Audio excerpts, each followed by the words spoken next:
Han Li's Wuxia Chronicles. Chapter 44-74. Gong Shu Xin, who was a little shy at first, was in high spirits at the end. She couldn't help but laugh, as if the toy she had hidden for a long time was finally seen by others. Boom! Gong Shu Minghu's head seemed to be hit by a hammer. His face was pale, and he didn't know what to say or do.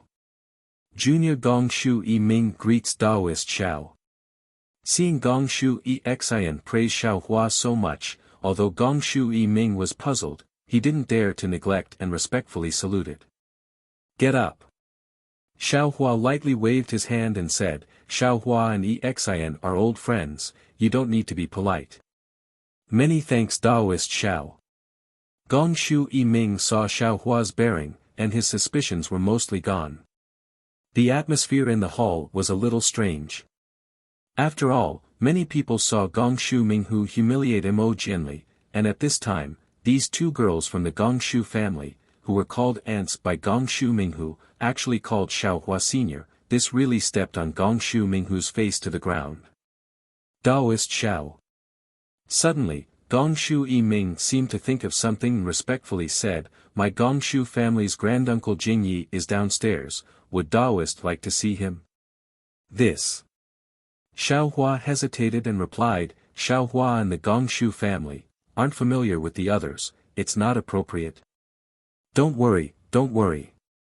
Hearing Xiao Hua say he wasn't familiar with the others, Gong Shu Isin hurriedly called out, Daoist Xiao, my family's granduncle Jingyi is also proficient in some Daoist techniques. He's already a 7th-level Daoist master, only one step away from becoming a sage of literature. If Daoist Xiao listens to granduncle Jing Ye's advice, perhaps your cultivation will improve even further.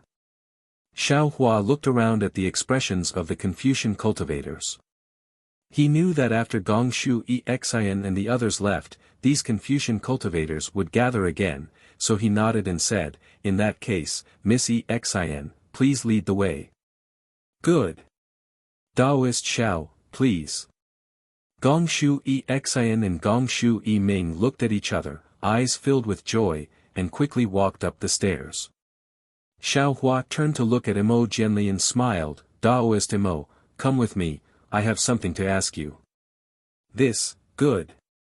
Mo Jianli was even more confused when he heard that Xiao Hua's cultivation was even stronger than a 5th-grade origin energy. However, he didn't dare to delay and hurriedly followed after. On the other hand, Gong Shu Xin had come to find Gong Shu Minghu. Now, he was left here. Gong Shu Xin and Gong Shu Ming had forgotten about him before they left. Gong Shu Minghu hesitated for a moment. Although he looked embarrassed, he still hurriedly followed Mo Jianli out of the hall. Gong Shu Jingye was already waiting for him downstairs. He did not dare to be negligent. Several people had just disappeared and the entire hall was once again filled with discussions. Although he didn't know what they were talking about before, their only topic now was probably Xiao Hua, Daoist Xiao. Xiao Hua followed Gong Shu Xin and Gong Shu Ming to the stairs. Gong Shu Xin and Gong Shu Ming walked in front, whispering something.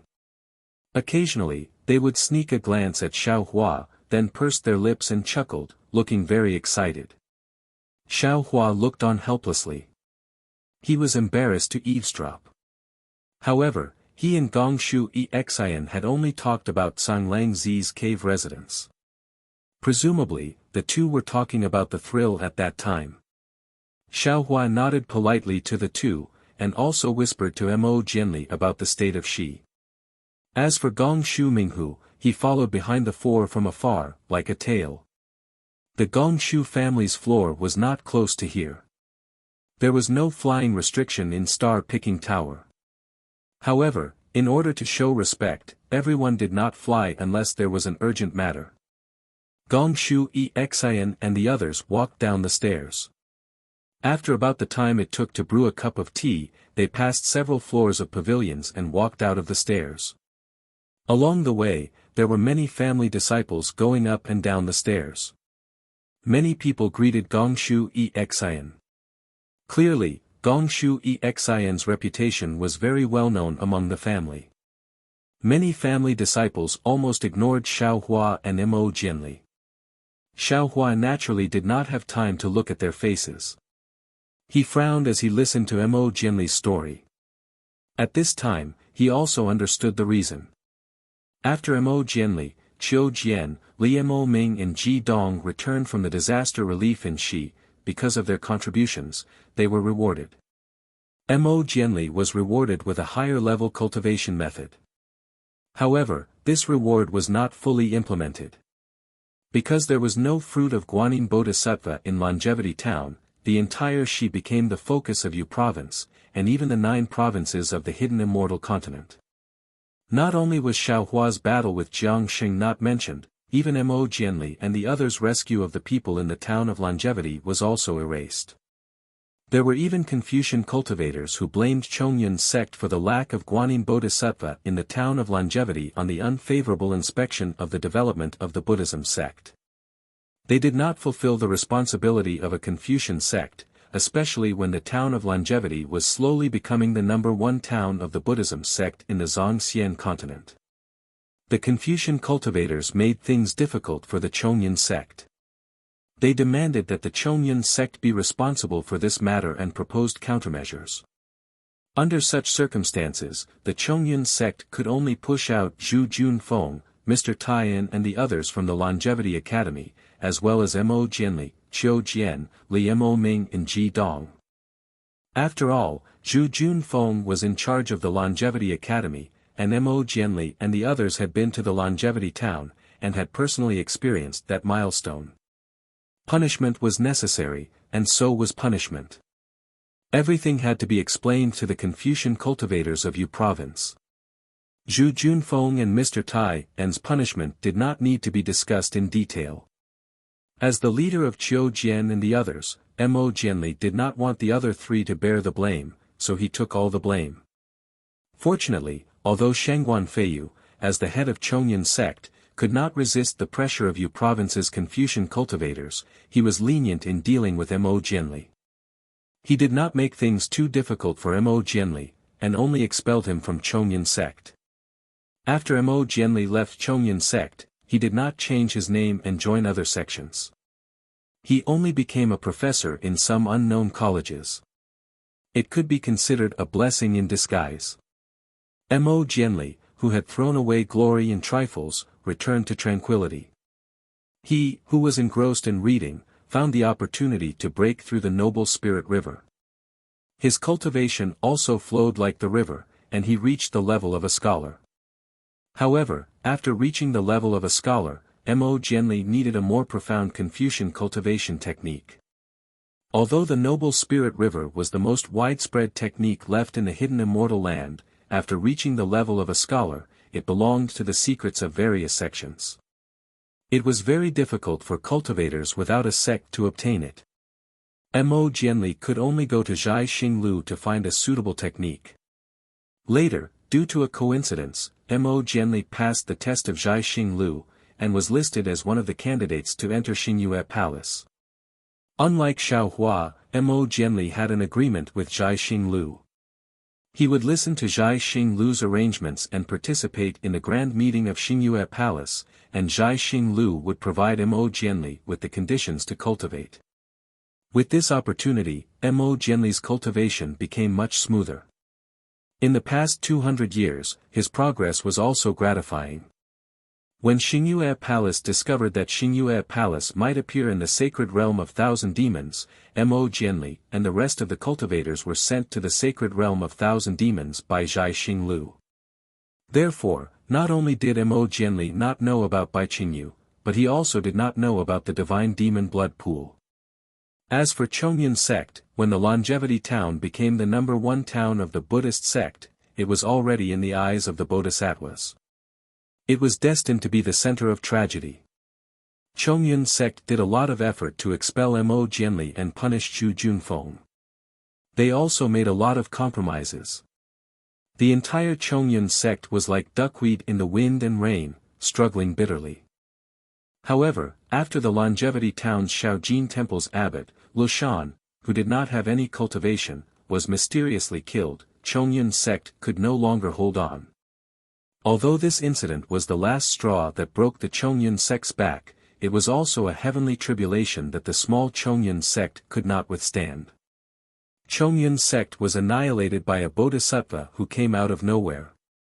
Whether the bodhisattva who annihilated the sect was a Buddhist or a Confucian cultivator, whether he was venting his anger or trying to frame them, no one knew the truth, just like Lushan's death. The death of the entire Chongyun sect was even more tragic than Lushan's death. Lushan's death almost led to a war between the immortals and Buddhas, which led to the Nirvana Sutra seeking. But the death of Chongyun sect was really like duckweed, falling into the wind and rain. Unless Mo Jianli mentioned it to Xiaohua now, who else would remember that unremarkable little Confucian sect 200 years ago? Seeing Gongshu Isin and Gongshu Yiming slow down, Xiaohua stopped and looked at Mo Jianli, saying, "Jianli, when I first arrived at the Longevity Town, I encountered the Liao Jiang incident. I also met a Confucian cultivator like you, who is as noble as a river. I have a very good impression of you. The Liao Jiang incident, the root cause is related to a disciple of mine.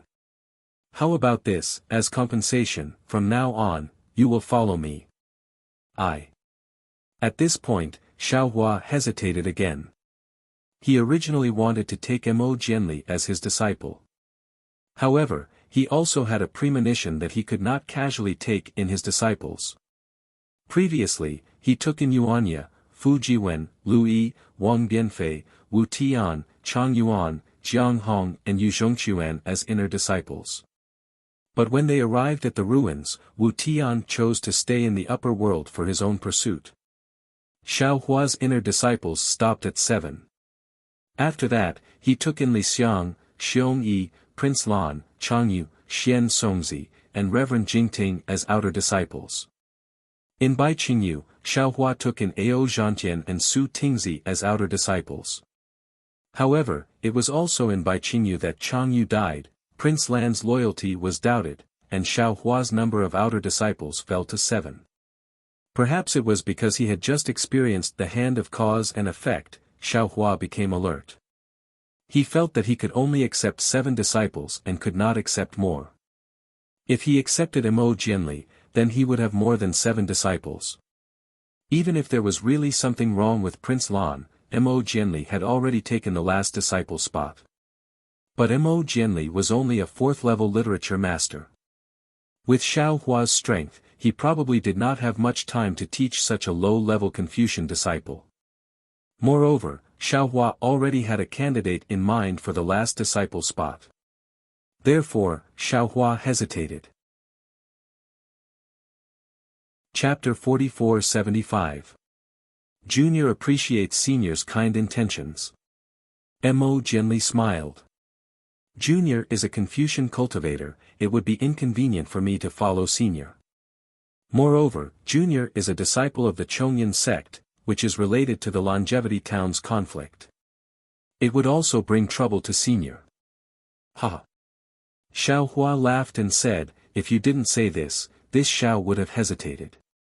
But since you have spoken your mind, how could this Xiao disappoint you?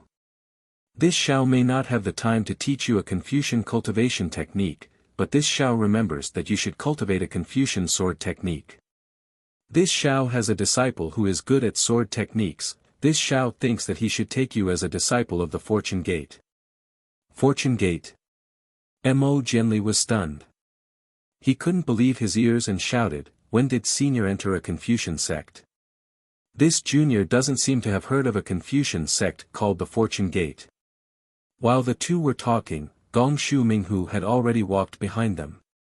Xiaohua looked at Gongshu Minghu and walked towards the pavilion. He said, "This matter is settled. When we come out of the Bright Moon Palace, this Xiao will take you to see him." Senior. Mo Jianli hurriedly chased after him, wanting to say something. Unfortunately, Xiaohua smiled and said, "You don't have to say anything. If you see this Xiao's disciple and feel that it's not suitable, then it's fine. It's not too late to refuse." Xiaohua didn't think that Mo Jianli would refuse Yu Zhongquan and Chang Yuan, who were already at the 7th level. Oh. Okay. Facing Xiao Hua's arbitrary decision, Mo Jianli was helpless. He nodded slightly and followed behind Xiao Hua. However, his thoughts were different from Xiao Hua's. He didn't believe that Xiao Hua's disciple would have any outstanding cultivation. Of course, he didn't complain about why Xiao Hua didn't take him as a disciple. Mo Jianli was a grateful person. After being expelled and homeless, he felt that Xiao Hua's kindness was a kind of enjoyment. Turning the corner, they came across a small hall. Gongshu Yisin and Gongshu Yiming walked to the entrance of the hall and looked back. When they saw Xiao Hua and Mo Jianli coming over, they smiled at each other and quickly walked in. When Xiao Hua entered the palace, he saw a tall young Confucian cultivator who looked similar to Gongshu Yisin. The Confucian cultivator had a smile on his face as he looked at Xiao Hua. Next to him, Gongshu Yisin was holding his arm and acting like a spoiled little girl. On the two sides of this Confucian cultivator, there were a few men and women who were around the 5th or 6th grade of origin energy. These men and women all had imposing appearances and were intelligent on the inside, like dragons and phoenixes among men. Needless to say, this person was the Gongshu Jingyi that Gongshu Yisin had mentioned, the 7th level elemental energy grandmaster. Looking at Gongshu Jingyi sitting steadily on the chair, waiting for him to pay his respects, Xiao Hua smiled bitterly. He had really lifted a stone to smash his own foot. He originally disliked Zhu Qing's respect for him and wanted to find a more approachable feeling.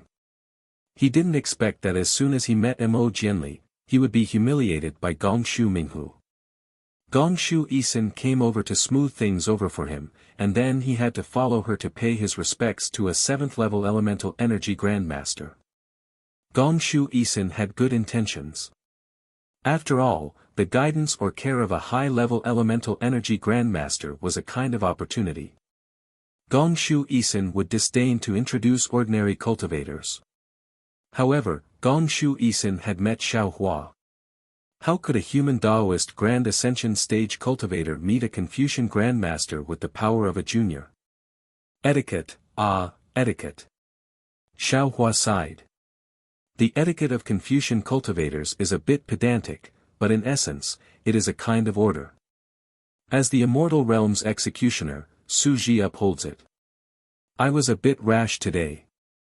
Thinking of this, Xiao Hua slightly straightened his body, about to reveal his cultivation level. However, at this moment, a slightly excited voice came from behind him. Yi Ming, you also came to the Thousand Demons Sacred Realm? I just came to Star Picking Tower and heard that the Gongshu family was also here. I was thinking that since you are a junior of the Gongshu family, how could you not be on this trip to the Star Moon Palace? Look, this is the thunder amplification wood that I found for you. It will definitely be useful for you to cultivate the 5 Qi righteous thunder. Ha! Xiao Hua did not need to turn around, nor did he need to look back, nor did he need to use his divine perception to check. Just this voice alone was enough for Xiao Hua to laugh. He could clearly tell that this was Duan Muqing, who had formed a grudge with him in Star Picking Tower in the Bronze Pillar Nation. That night, Xiao Hua had taught Duan Muqing and Duan Muqiu a lesson. He had also said in front of Duan Muqing that he wanted to see if the so-called Confucian family still had justice, fairness, and justice.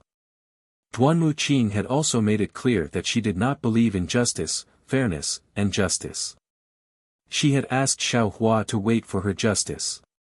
After that, when Xiao Hua had almost forgotten, he had finally waited for the Duanmu family's justice. That was the pursuit of Duanmu Liangsheng in Songlang Zi's cave. Duanmu Liangsheng could be considered a hot-blooded man, but he was after all a disciple of the Duanmu family. Although he admired Xiao Hua, he had no choice but to kill him. Fortunately, although Xiao Hua's strength at that time was slightly inferior to Duanmu Liangsheng, it was not a problem for him to escape. Therefore, he was able to escape from the Duanmu family's justice. Duanmu Liangsheng had also obtained an opportunity in Songlang Zi's cave and did not find trouble with Xiao Hua again. What Xiao Hua did not expect was that when he had just returned to the three continents from the primitive continent and had not even taken a step into the hidden immortal continent, all the karma from before had actually appeared here. Not only did he see Mo Jianli in Gongshu Exin, but he also saw Duan Wuqing, whom he had almost forgotten. Suddenly, Xiao Hua had a bad premonition. Damn it, it can't be. Could it be that Su Ji's divination skills are so miraculous? This Star Moon Palace is indeed the last time I leave. When the two of them return to the immortal realm, we'll also have the opportunity to choose. Otherwise, with so many old grudges, how could they all appear here? Of course, this thought was just a flash. He had some understanding that it was not his old grudges, but the opportunity of the Star Moon Palace. Because of the appearance of the Star Moon Palace, all the families in the hidden immortal continent would send disciples who needed opportunities to come to the Star Moon Palace. Not only the disciples of the families who had grudges with him, but also the disciples of the families who had grudges with him would all have the opportunity to come to the Star Moon Palace. They would also, at the appropriate time, resolve the grudges between them. While Xiao Hua was thinking, Duan Wuqing had already said something excitedly. She walked past Xiao Hua and arrived in front of Gongshu Jingyi. She bowed and said, "Great-grand-uncle, Junior Duan Wuqing from the Duanmu family pays respect to great-grand-uncle." Gongshu Jingyi was waiting for Xiao Hua to greet him, but Duan Wuqing's sudden appearance stole Xiao Hua's limelight. Gongshu Jingyi could not stand in front of the Duanmu family. He retracted his gaze from Xiao Hua and raised his hand. "Get up. This is Star-Picking Tower, no need to be too polite." Humph. Gongshu Exin was not willing to give Duan Wuqing a good face. She snorted and said, "You're just a branch of the Duanmu family, and you dare to call yourself a disciple of the family? Aren't you afraid that the Duanmu family's ancestor will scold you?" This. Duan Wuqing did not dare to say anything in front of Gongshu Exin. Exin. Gongshu Jingye's lips curled. He knew clearly about Gongshu Exin's arrogance. He also knew that her scolding of Duan Wuqing was reasonable. However, he could only scold her. Duan Wuqing is also a disciple of the family. There are some words that you cannot say casually. Humph, great-grand-uncle, you think I want to say it? Gongshu Exin said coldly. If he did not pester Ming Jiejie, even if I saw him, I would only treat him as a toad. He did not go back to look for a mirror. He is not only a branch disciple of the Duanmu family, he is also a literary master who has just stepped into spirit-refining qi. How can he be worthy of Ming Jiejie? Moreover, Ming Jiejie had already told him clearly 100 years ago that she did not wish to see him again. But what about him? Seeing Ming Jiejie's soft personality, forcing her step by step, showing an infatuated face in front of the elders to gain sympathy. Isn't it just a thunder-amplifying wood? What's so great about it that he would give it to Ming Jiejie in front of great-grand-uncle? This kind of wild ambition, great-grand-uncle is embarrassed to say it, but I will say it. Exin. Gongshu Ming at the side also seemed to be unable to bear it. She pulled Gongshu Exin's sleeve and said, "Don't say it in front of everyone, this is not good." What is not good about it? It is because you are always thinking for others that you have landed in such an awkward situation. Now many disciples of the aristocratic families know that this guy is pursuing sister. Even if there are outstanding disciples who want to propose marriage to sister, they would be embarrassed. They would be afraid of brushing away the face of the Duanmu family. Gongshu Exin understood Duan Wuqing's thoughts and hit the nail on the head. In reality, the Duanmu family does not even know of this guy's plans. It is not that bad. Gongshu Ming's face was slightly red as she said in a low voice. Xiao Hua originally did not like Gongshu Exin's outspokenness, but hearing it now made him very happy. He smiled and stopped walking, watching with interest. Duan Wuqing naturally did not know that Xiao Hua was here. His face was slightly pale as he said in a low voice, "Senior Gongshu, Junior knows that my cultivation is shallow and my background is not as good as Senior's. So from Senior's point of view, Junior's actions are indeed so. But, Junior can say it to Senior without any reservation, to the disciples of the Gongshu family. Junior can even say it to the heavens and the earth with a clear conscience.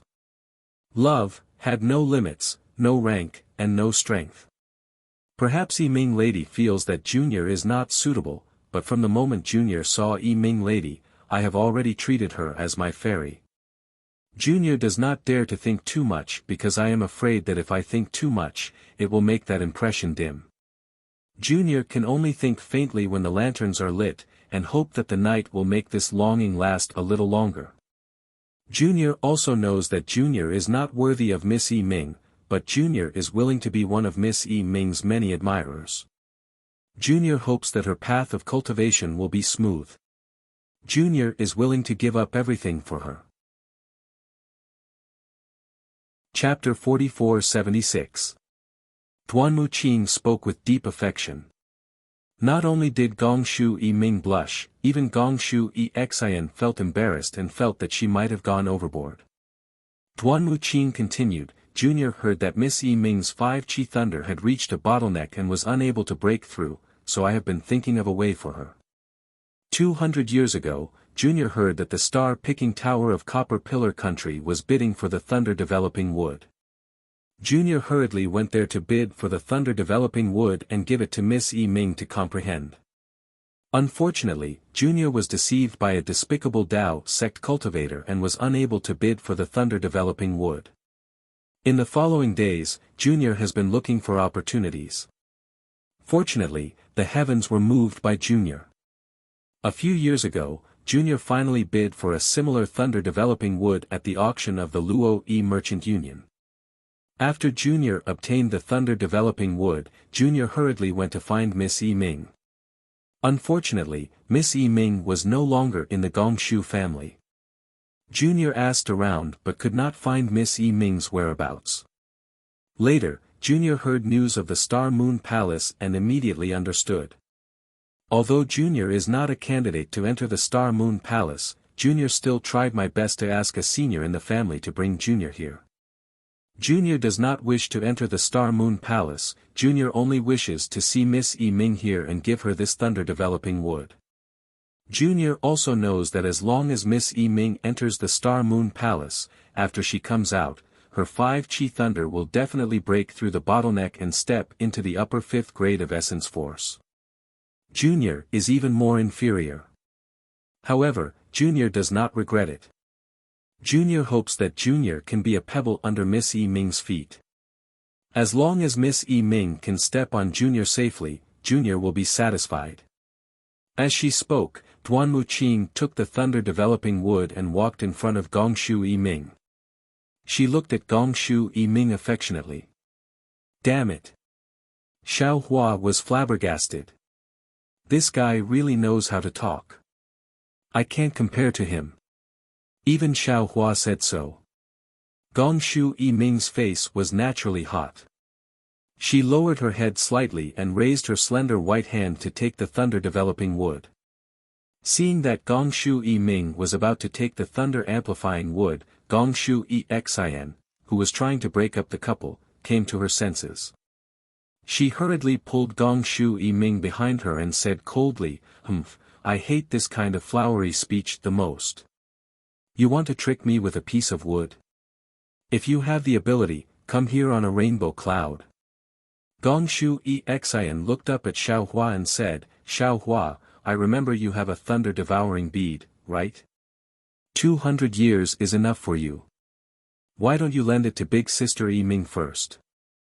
Don't worry, after you borrow it, my Gongshu family will definitely protect you and won't let the Immortal Palace find trouble with you. Xiao Hua. When Duan Muqing heard Xiao Hua's name, she was startled as if she was bitten by a snake or scorpion. She turned to look at Xiao Hua. Xiao Hua had a bitter smile on his face, but he was feeling very good in his heart. He had just used his divine ability and was about to make trouble. When he heard Gong Shu Exin was disrupting the situation, he immediately took 2 steps forward and touched his nose. He looked thoughtfully at Duanmu Qing and said, "Young Master Duanmu, that despicable cultivator from the star-picking tower in the Bronze Pillar country who used despicable means to deceive you is here. I want to ask you, what despicable means did I use to deceive you at the auction at Star-Picking Tower?" You. Duanmu Qing was dumbfounded. Those few words of his were merely to set off the atmosphere, to emphasize the hardships of not being able to obtain the thunder amplification wood. However, he never expected that Xiao Hua, whom he hadn't seen for several hundred years, would actually be right behind him. Moreover, he had directly passed by Xiao Hua without even noticing him. Moreover, Xiao Hua's question was even more heart-wrenching. Not to mention that Xiao Hua did not have any despicable means, even if he did, that was Star-Picking Tower's auction, and it was from hundreds of years ago. Duanmu Qing bringing up old scores in Star-Picking Tower's territory was not only giving Star-Picking Tower a bad look, but also finding trouble for herself. Details determine success or failure. The remorseful Duanmu Qing really wanted to grab the extra words out of everyone's ears and swallow them herself. Ah! Ha ha ha! When Gong Shu Exin heard this, a look of surprise appeared on her face. She hurriedly said, "What? You were the one who bid for the thunder-developing wood? How could you have won against young Master Duanmu from the Duanmu family? Quickly tell us, how despicable were you at that time?" Seeing that Gong Shu Exin did not mind blowing things up, Xiao Hua was also happy to add insult to injury. He nodded and said, "Even if Lady Gong Shu did not say this, I would still say it. Not to mention my innocence, even Star-Picking Tower's justice will be tarnished." Hearing Xiao Hua mention justice, Duanmu Qing's face turned pale. Xiao Hua did not add any details and narrated everything from the time he met Duanmu Qiu to the time he said, "fairness, justice, and justice," to Duanmu Qing.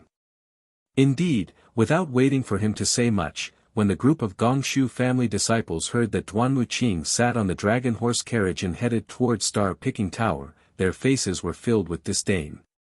The aristocratic family's carriages all had their own standards and were not for any aristocratic family disciples to sit on. Gongshu Exin could sit on it, Gongshu Ming could sit on it, Morong Songyun could also sit on it, but Duanmu Qing, a side family disciple, could not sit on it. Because she could not represent the Duanmu family. Xiao Hua naturally did not know about this rule, but the Gongshu family disciples knew it clearly. Without mentioning anything else, how could Gongshu Ming accept her flamboyant personality? Oh, that's right. After explaining the matter at Star-Picking Tower, Xiao Hua slapped his forehead. Looking at Gongshu Exin, he seemed to have thought of something and said, "I almost forgot, Duanmu Gongzi is a person who keeps his promises. That was what I said that day. Duanmu Qing, I will remember your words. But I will give you a word of advice. Don't think that no one knows what is right and wrong here. Even the aristocratic families of Confucian cultivators cannot stop the mouths of the people. A Duanmu family carriage driver is now Jin Gue. You can only let him bully others, but others cannot retaliate. I will wait for your Duanmu family's condemnation. I want to see, if the aristocratic families of Confucian cultivators still have justice, and justice." And at that time, Duanmu Gongzi's reply was, justice, and justice. Let's go, let this Taoist wait for his justice. Xiao Hua looked at Duanmu Qing and smiled, "Duanmu Gongzi, did I say anything wrong?" Duanmu Qing bit her lips and did not reply. And the result? Say it. Gongshu Exin was interested and urged, "What happened after that?" After that. Lady Gongshu, do you still remember the 5th grade middle-tier Confucian cultivator who suddenly appeared in the Cloud Mountain maze? Xiao Hua asked. Gongshu Exin actually did not have any impression of Duanmu Liangsheng. But at this time, she did not know how to reply. She nodded like a chicken pecking rice. Yes, yes, that extremely powerful Confucian cultivator. And, he is the justice that the Duanmu family gave me. Xiao Hua said with a smile. Oh. Duanmu Yangsheng. Order of Death. Gongshu Jingyi, who was at the side, was watching the younger generation quarrel like a play. However, when he heard this, he suddenly understood. He frowned and said a few words in a low voice. He looked at Duanmu Qing and didn't say anything. However, the disciples of the Gongshu clan who were present all despised her. Everyone knew what Duanmu Qing had done after the Order of Death. In front of such sinister thoughts, the sweet words that Duanmu Qing had said earlier had become a honey sword. Yes. Xiao Hua smiled. The Duanmu family's order of death is the justice that Duanmu Gongzi gave me. If not for my good luck, I am afraid that I would not have the chance to talk about Duanmu Gongzi's heroic deeds in front of everyone. Sigh. Duanmu Qing sighed slightly. She looked at the crowd and her gaze landed on Gongshu Yiming's face. She said, "Things are not as simple as Immortal Xiao said. However, I do not wish to explain anything at this moment. Because the same thing can be said by different people, it will have different effects.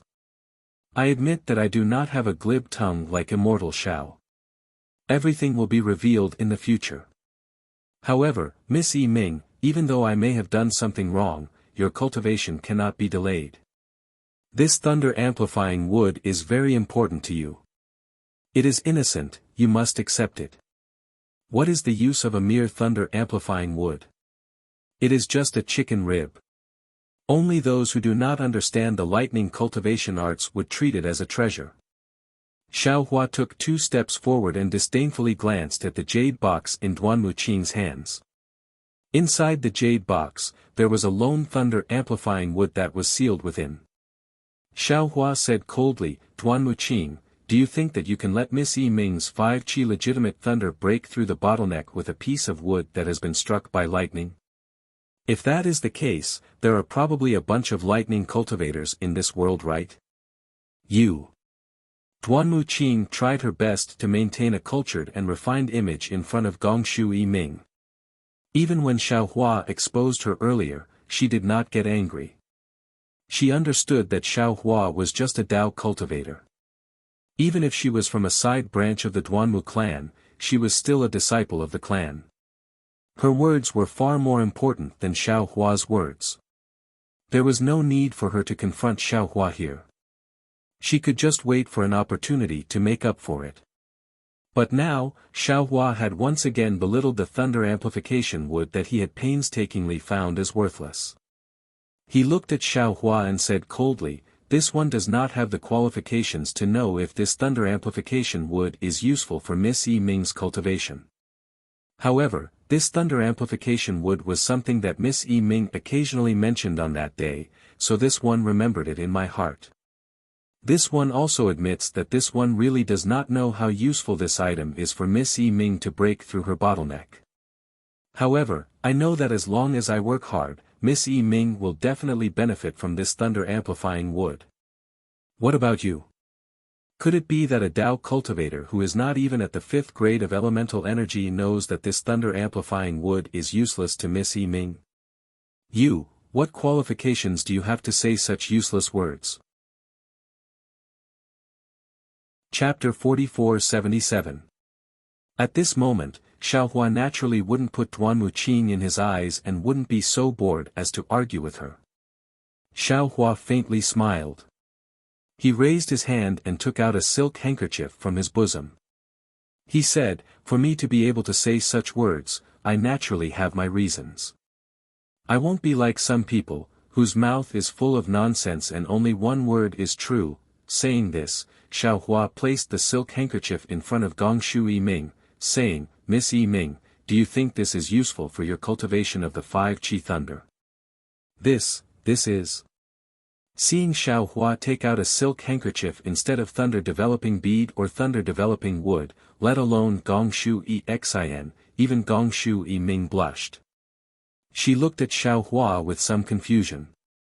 After all, silk handkerchiefs were mostly for private use by female cultivators. Men and women giving silk handkerchiefs had other meanings. Damn it. Others might be puzzled, but Duan Wuqing was so angry that her lungs were about to explode.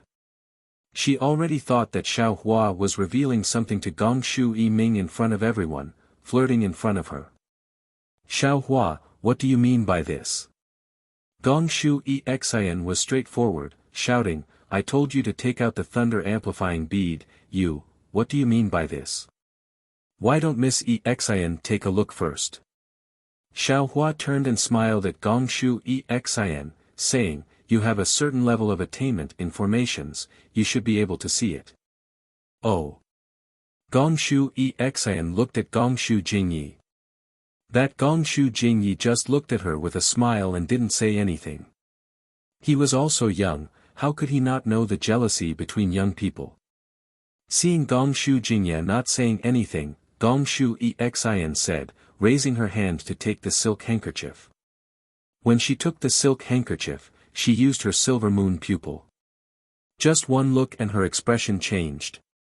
She looked at Xiao Hua in disbelief, the clear eye technique in her eyes didn't disappear.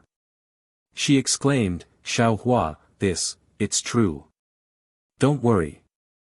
Xiao Hua smiled, don't you know my reputation? Che. Gong Shu Xian retracted her silver moon pupil, curling her lips, saying, what reputation do you have? That day in the cave, you cheated so many people. Then, Gong Shu Xian didn't give the silk handkerchief to Gong Shu Yiming, instead, she held it in her hand, smiling at Yiming, Sister Yiming, can I make a deal with you, can you lend this item to sister to study? What is this? Gong Shu Yiming looked confusedly at the silk handkerchief in Gong Shu Xian's hand and asked. Gong Shu Xian opened her mouth and seemed to have some misgivings. She didn't give the handkerchief to Gong Shu Yiming and transmitted to Gong Shu Yiming, this is the Immortal Palace's 5 brocade cloud painting. Ah! Gong Shu Yiming was ecstatic. She almost cried out, how is this possible? The 5 Chi Thunder was the purest form of cultivation in the Immortal Palace. The Gong Shu clan also had it, but the flaws were obvious. They couldn't fix the flaws in their cultivation method during the tribulation. Therefore, Gong Shu Yiming had always wanted to get the cultivation method of the 5 Chi Thunder from the Immortal Palace. This 5 brocade cloud painting was not a complete lightning cultivation method but it contained the 5 Chi Thunder. If Gong Shu Yiming had this item to study, she could easily break through her current bottleneck. Gong Shu Yiming screamed and quickly covered her mouth, smiling at Xiao Hua, thank you immortal friend Xiao. Xiao Hua smiled, no need to be so polite, if there's anything you don't understand. Without waiting for Xiao Hua to finish speaking, Duan Wuqing, who was at the side, retracted her hand and withdrew the awkwardness in everyone's eyes. She interrupted Xiao Hua's words and said with a hint of anger, Xiao Hua, I did not want to lower myself to your level when you used the matter from several hundred years ago to frame me. But then you used filthy words to slander my Duanmu clan's kill order. This matter involves the dignity of my Duanmu clan, so I represent the Duanmu clan to invite you to join the battle to bury the hatchet. N. When Gong Shu Jingyi heard this, he unconsciously snorted from his nose and said unhappily, Duan Wuqing, you are in my Gong Shu family's pavilion, representing the Duanmu family to challenge Xiao Hua. What is the meaning of this? Duan Wuqing was startled, and immediately realized the impropriety of her words. She hurriedly smiled and said, Great-granduncle, it is all Junior's fault. Junior was really disheartened by this Dao sect cultivator, my words were wrong, Junior apologizes to great-granduncle, and apologizes to the elders of the Gong Shu clan. Finishing, Duan Wuqing did not give Gong Shu Xian and the others a chance to speak. She said to Xiao Hua, you and I originally had a personal grudge. Now, the battle to bury the hatchet at Zhai Xinglu is about to start. You may not be a disciple of a great clan, but you are in Zhai Xinglu now, you can still join the battle. How about it? In the battle to bury the hatchet, let's settle our previous grudges. This time, Duanmu Qing kept on talking about personal grievances. Gongshu Jingyi just looked indifferently and didn't say anything. Gongshu Exian glared at Duanmu Qing and said coldly, "What?" Angry out of humiliation. "All your tricks have been exposed, you can't live with your face. You want to be silenced by the battle to bury the hatchet? One look and you can tell he is a bluff. You can't beat Xiaohua, so you want to use the power of the Duanmu clan to suppress him?" Then, Gongshu Exian waved her hand at Xiaohua and said, "Xiaohua, ignore him. You are not a disciple of a great clan, why are you participating in the battle to bury the hatchet?" Senior Exian. Duanmu Qing looked at Gongshu Exian and said seriously, "Xiaohua may not be a disciple of a great clan, but he is in Jiaxing Lu, and this is before the opening of the Star Moon Palace. He also has a grudge with Junior, this meets the conditions for the battle. Of course, if Xiaohua does not wish to participate, Junior will not force him. He only needs to apologize to Junior in front of everyone during the battle to bury the hatchet. Junior may consider forgiving him, and can also consider asking the sect to take back the kill warrant."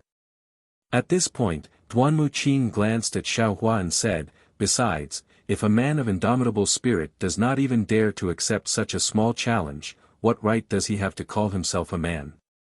What right does he have to cultivate the powerful lightning energy?" Xiaohua laughed involuntarily when he heard Duanmu Qing's provocation. He really did not know how to answer. How could he, a human Mahayana realm cultivator, be so calculative with this guy? Even if he only revealed the strength of a peak 4th grade Yuan Qi, it was not possible to bet with him, right? Seeing that Xiaohua did not speak, Duanmu Qing naturally thought that Xiaohua was timid. She added fuel to the fire and said, "How about this, Xiaohua, if you do not wish to participate, you only need to apologize to me here, and I will forgive you." "Humph, Duanmu Qing."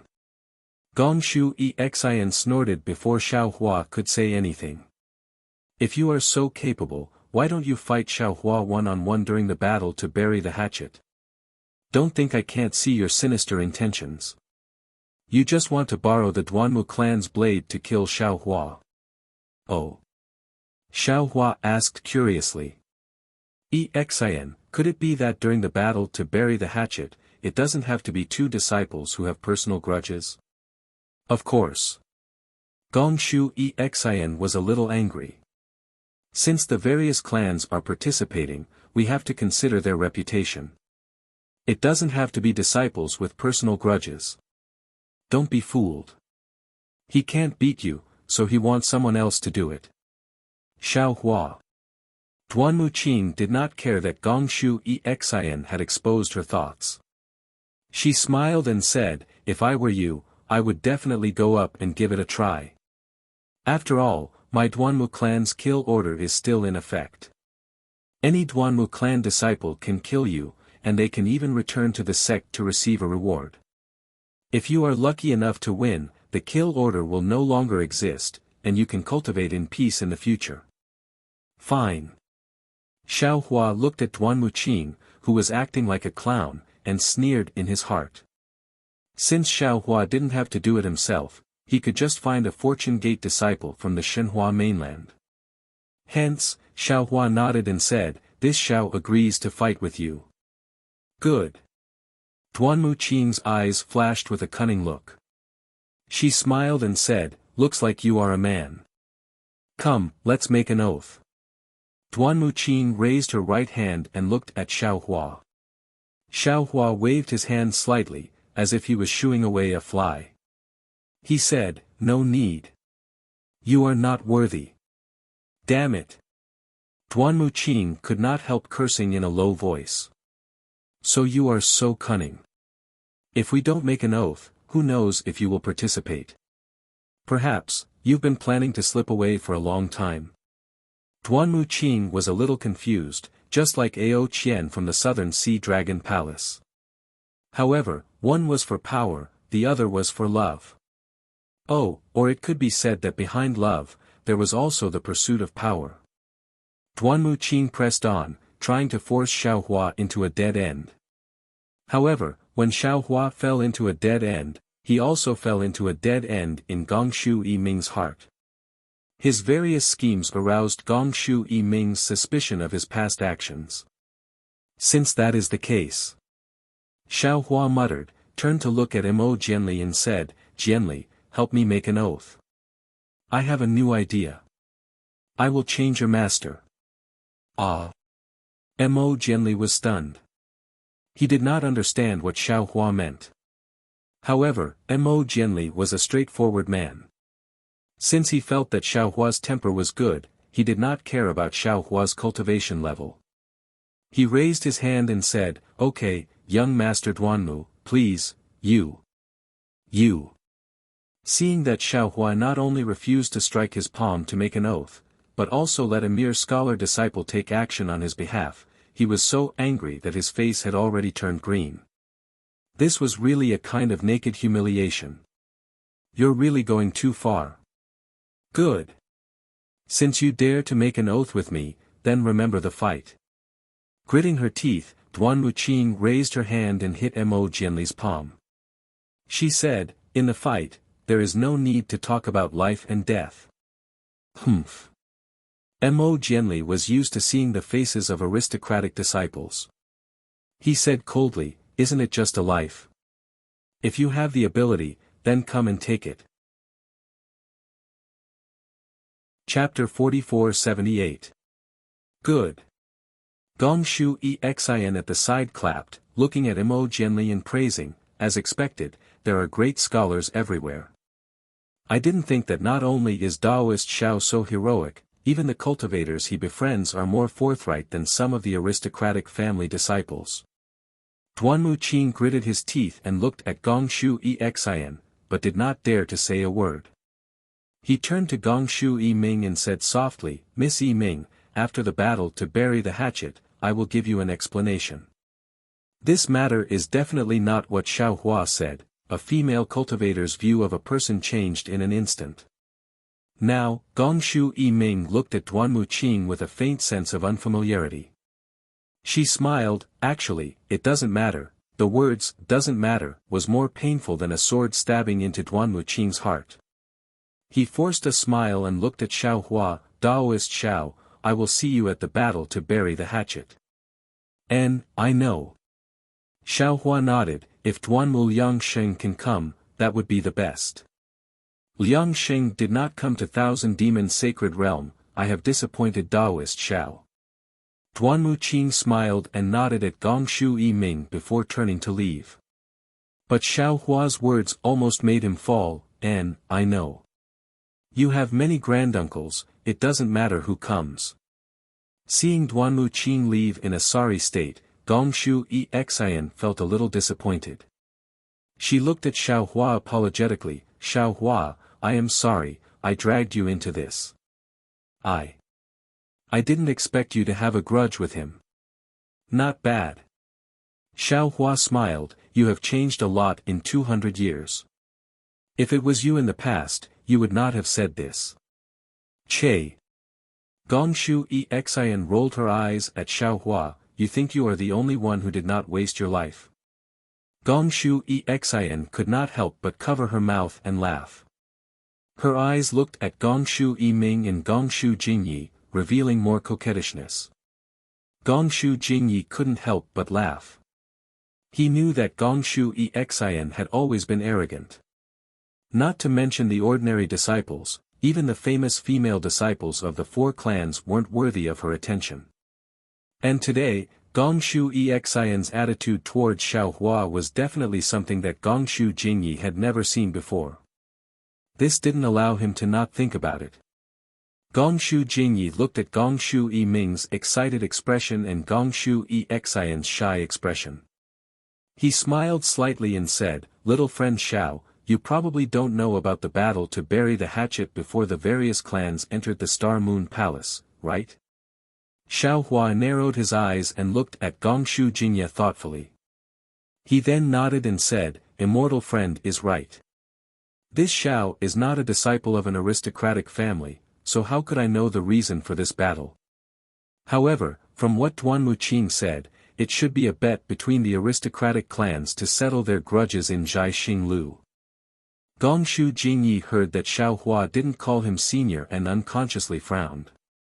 Then, he looked at Xiao Hua's vigilant expression and felt relieved.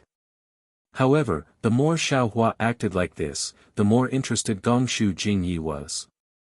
Not to mention Gongshu Exian's admiration for Xiao Hua, just the previous dispute between Duan Muqing and Xiao Hua because of Gongshu Yiming, and Gongshu Yiming actually watched from the side and didn't say anything to stop it. Gongshu Jingyi knew that Gongshu Yiming might have some inconvenient reason for transmitting voice to him. Since Gongshu Yiming was happy to see the weak Xiao Hua and the powerful Duanmu clan fight, then Gongshu Yiming's meaning was obvious. Gongshu Jingyi wouldn't let go of this opportunity to recruit Xiao Hua into the Gongshu clan. After all, a formation master stronger than Gongshu Exian, even if his cultivation wasn't high, to the Gongshu clan, he was very precious. Therefore, although Gongshu Jingyi was unhappy, he was still very approachable and said, "Little friend is right." However, this bet is a little different from the usual. The reason for this bet is actually very simple. Because the Star Moon Palace is an ancient relic, all the clans of the hidden immortal continent want to get a share of the profits.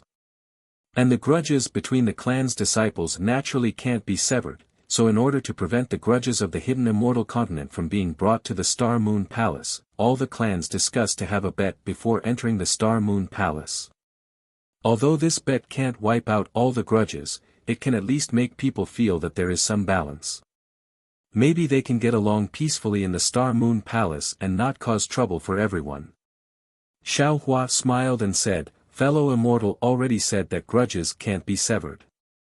How could it be resolved with a bet to bury the hatchet?" Of course this is the original intention.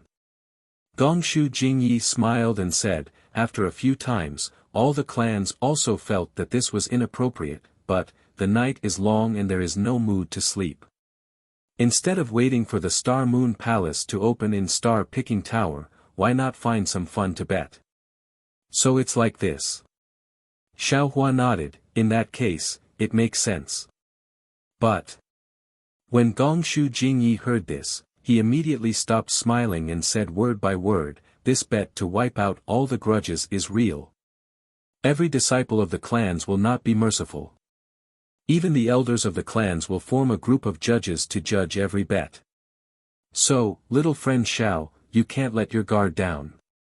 "Granduncle." Gongshu Exian hurriedly asked, "Xiao Hua dealing with that Duanmu Qing is of course no problem, but the Duanmu clan has a lot of experts. Any disciple of the 6th level of essence power will not be easy for Xiao Hua to resist." Gongshu Jingyi glanced at Xiao Hua and said, "According to what I know, the leader of the Duanmu clan is Duanmu Lianheng. He is famous for his bad temper. That year in Longevity Town, all the clans were watching and no one made a move. When Duanmu Lianheng arrived, he punched Buddha sect Ci Mei until her expression changed and ordered the Longevity Town's Buddha to retreat. When Duanmu Lianheng retreated, he was blocked by Manjushri Bodhisattva who had just attained nirvana. However, seeing Duanmu Lianheng in this state, Dongfang Jiangliang of the Dongfang family blocked Manjushri Bodhisattva with his sword. From this, it can be seen that if little friend Xiao wants to bet with the Duanmu clan, I'm afraid." Gongshu Jingyi stopped. Gongshu Yiming smiled and said, "Granduncle, with you here, with my Gongshu clan here, how can Daoist Xiao be at a disadvantage?" Gongshu Jingyi smiled and said, "I'm naturally not afraid of Duanmu Lianheng, but I don't have a good reason." "Granduncle, you're wrong again." Gongshu Yiming hurriedly said, "Daoist Xiao is proficient in formations and thunder techniques. This junior and Exian can't compare to him. If this kind of person is used by my Gongshu clan, wouldn't Granduncle have a good reason?" "This depends on little friend Xiao's opinion." Gongshu Jingyi looked at Xiao Hua meaningfully and said, "Maybe he'll be a guest, or have some marriage. Little friend Xiao's strength may not be enough to be a guest, but in terms of marriage, it's possible. Hearing about marriage, Gongshu Yiming slightly raised his elbow and touched Gongshu Exian. Gongshu Exian was stunned and suddenly blushed. She hurriedly waved her hand and said, "Granduncle, this. I'm afraid this won't work. I'm not familiar with Xiaohua." Exian, granduncle didn't seem to be talking about you. Gongshu Yiming smiled and said, "Why are you so anxious?" I. Gongshu Exian, who was always proud and arrogant, stuttered, not knowing how to answer. She really respected Xiaohua, but to talk about love, it seemed too early to talk about it. Actually, you don't have to take it seriously. You and Daoist Xiao first, put on a show, give granduncle an excuse, and deceive the Duanmu clan. Gongshu Yiming suggested, after this, who will know about this? But what if the fake becomes real? Gongshu Exian was a bit sad, looking pitifully at Xiaohua and said, "Xiaohua, if I agree, you won't pester me like that Duanmu Qing, right?" Looking at Gongshu Exian, who had a high cultivation in formations, but was ignorant of the ways of the world, and even spoke like a sinner, Xiaohua smiled and said, "Many thanks. I won't make things difficult for you." "Not at all, not at all." Gongshu Yiming smiled and said, "Little sister Exian often talks about Daoist Xiao in front of me. She really respects you, but she doesn't understand, and doesn't understand what this means. How come I don't know?" Gongshu Exian looked at Gongshu Yiming with shame and anger. "I just feel that Xiaohua is powerful, I don't feel anything else." That day Gusu Qiu also said the same. There were many Gongshu clan disciples in the pavilion. At this time, a few girls wanted to come over. But when they heard Gongshu Exian mention Gusu Qiu, they looked at each other and sat back, not knowing whether to laugh or cry. Gongshu Yiming and Gongshu Exian were very close. She didn't care about Gongshu Exian's shame and anger, and said, "No matter what you think, if Xiaohua has nothing to do with you, granduncle can't fall out with the Duanmu clan. What do you say? Then he has something to do with him." Gongshu Exian looked at Xiaohua, her face red, and said in a low voice, "Good." Gongshu Jingyi smiled and said, "Since Exian also agreed, I'll take over Xiaohua's matter, cough cough." Xiaohua touched his nose, coughed bitterly and said with a smile, "I appreciate everyone's good intentions. A mere Duanmu Lianheng isn't worth me retreating." Gongshu Jingyi frowned and said, "Little friend Xiao, now is not the time to act on impulse. A real man should know when to yield and when not to." Gongshu Exian also forced a smile and said, "Xiaohua, I know I don't understand things, and always cause trouble. Today's matter originally had nothing to do with you, but I dragged you in, so, you don't need to consider me, first pass this test." Chapter 44-79. Good. Xiaohua heard Gongshu Exian's words and clapped. "I was hesitant before. To be honest, Exian, your formation skills are not bad, but you are too arrogant. You never put others in your eyes. You don't know what's important. You may not be strong in the future. Today, because of your words and your willingness to acknowledge your mistakes, I have decided to ask someone to take you in as a disciple and impart to you the Tao of array formations." Then Xiaohua looked at Gongshu Yiming and said, "And you, Lady Yiming, your 5 Qi Thunder cultivation is not bad. However, the cultivation method is not authentic. It even shows signs of deviating from the essence of a lightning cultivator. This has something to do with your character. You can also consider it. If you have any ideas, you can come find me with Exian after we reach Star Moon Palace." Xiaohua, what are you talking about? Not to mention Gongshu Yiming, even Gongshu Exian was shocked.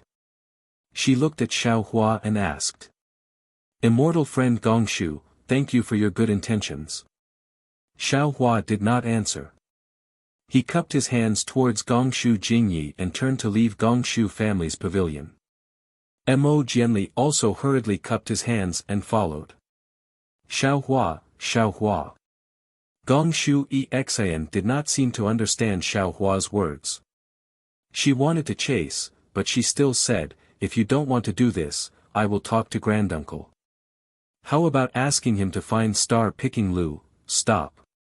Gongshu Jingyi glared at Gongshu Exian and scolded. Granduncle. Gongshu Exian felt wronged. How can you let Duanmu family bully people like this? Granduncle. A Gongshu family disciple who was originally sitting at the side stood up and looked at Gongshu Jingyi and said softly, "This Xiaohua seems not simple." Confucian families really attached great importance to etiquette.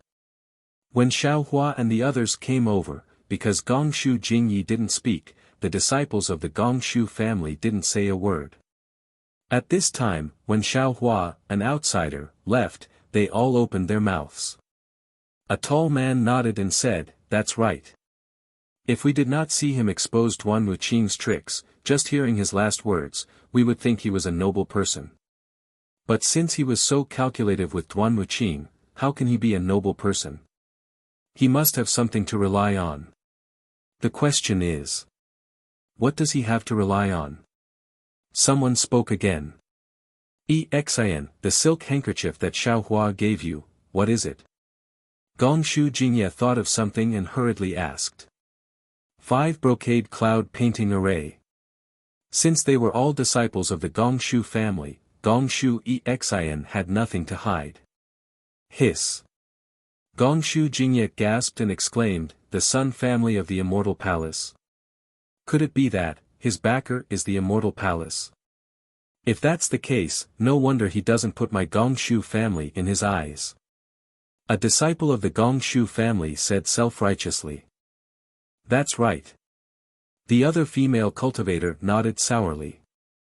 "Didn't he say it already? We need to find a master for Exian and Ming.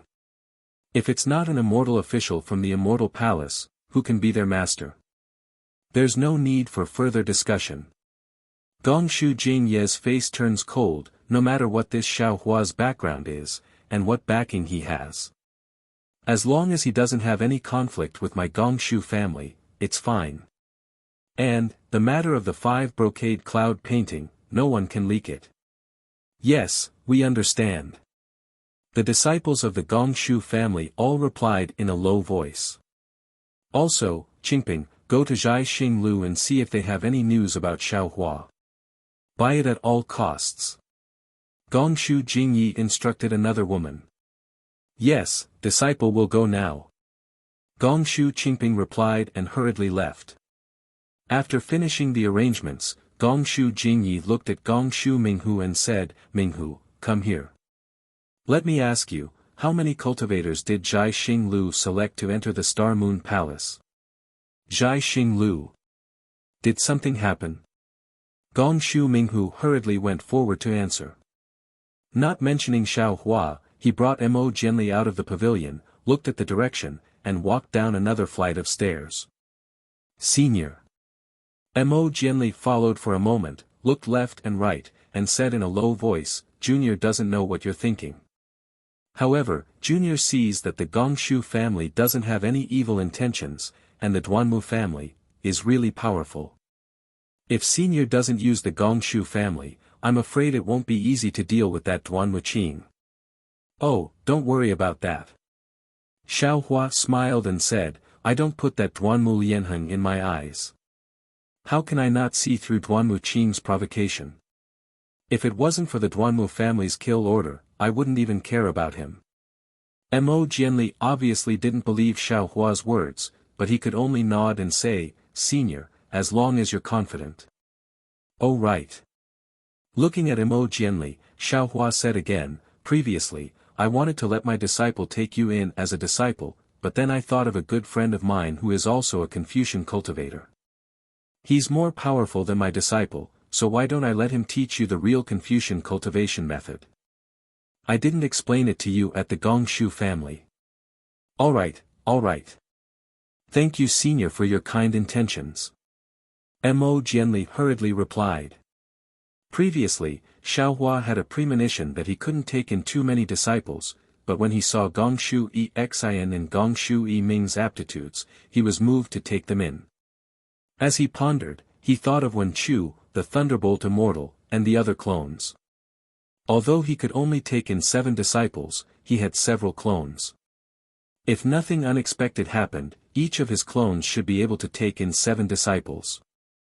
Wen Chu could teach Gongshu Yi Ming the 5 Qi Thunder, the Thunderbolt Immortal could teach Gongshu Xin the Tao of Array, then Wen Chu could also teach Mo Jianli the 5 Qi Origin.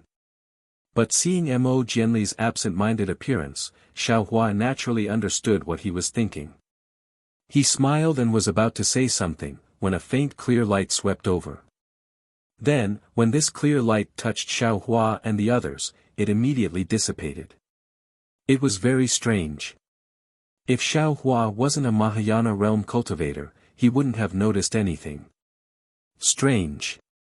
Xiaohua was stunned. His eyes turned and he was puzzled. Who's following me? Could it be the Duanmu family? Could it be that they can't even wait for a challenge to bury the hatchet? Thinking about this, Xiaohua quietly released a strand of Buddhist consciousness. Buddhist consciousness was naturally more concealed than the light of clear sight, not to mention that Xiaohua's avatar had already attained the Buddhist consciousness of Namo Maitreya Buddha. However, just as Xiaohua released his Buddhist consciousness, he saw a faintly discernible shadow floating behind him, quietly approaching. Damn it! Xiaohua frowned. He was really angry. His body moved slightly, blocking in front of Mo Jianli. He raised his left hand, condensed spiritual power in his hand, and calmly made a move. But at this time, to Xiaohua's surprise, the shadow left Xiaohua and Mo Jianli and flew to the other side of the corridor. The corridor of Zhai Xinglu was very large, more than 100 feet long. Xiaohua and Mo Jianli were on the left side. And the shadow was flying to the right side, more than 100 feet away from Xiaohua. It didn't have the intention to attack at all. Xiaohua also unconsciously condensed spiritual power in his hand, quietly waiting for the result. He didn't believe that in the 3 continents, within 100 feet, there was anyone who had a greater advantage than him. Just as Xiaohua saw this and didn't release his spiritual power, what made Xiaohua even more surprised was that the shadow only hesitated for a moment, then immediately flew over. Of course, after flying over, it stopped, and the shadow became even dimmer, as if it was observing something. Senior. With Mo Jianli's abhijna, he naturally couldn't detect the appearance of this shadow. He was a little confused as to why Xiaohua suddenly blocked in front of him, and said curiously, "Senior, I suddenly thought of something." Xiaohua smiled slightly, and said without turning his head, "Come with me." As he spoke, Xiaohua lifted his feet and walked towards the stairs. Yes. Mo Jianli didn't suspect anything, nodded, and followed. Xiaohua and Mo Jianli left, and the shadow also hurriedly left. However, after a while, Xiaohua's figure appeared in the corridor again.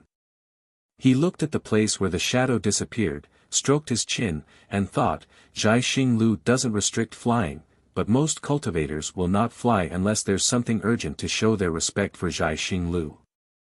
Not to mention that this cultivator is so stealthy. At this moment, the disciples of Zhai Xinglu seem to have something urgent to do, and they aren't at their shifts. Could it be that this cultivator did something unfavorable to Zhai Xinglu? However, after a while, Xiaohua denied this. After all, Zhai Xinglu belonged to Xingyu, and Xingyu was founded by Fairy Xingyu. Although Fairy Xingyu didn't reveal herself, she was still an immortal from the immortal realm, and her abhijna was self-evident. Who would dare to pluck the hair from a tiger's body? Since he had come to this conclusion, Xiaohua naturally turned around, wanting to turn back. However, at this moment, another ray of clear light swept over. Just like before, it stopped when it saw Xiaohua, then retracted. Of course, Xiaohua was prepared this time. As if he didn't notice anything, he turned around and walked towards the stairs. Behind him, another shadow vaguely flew by, heading towards the corridor. Hee hee.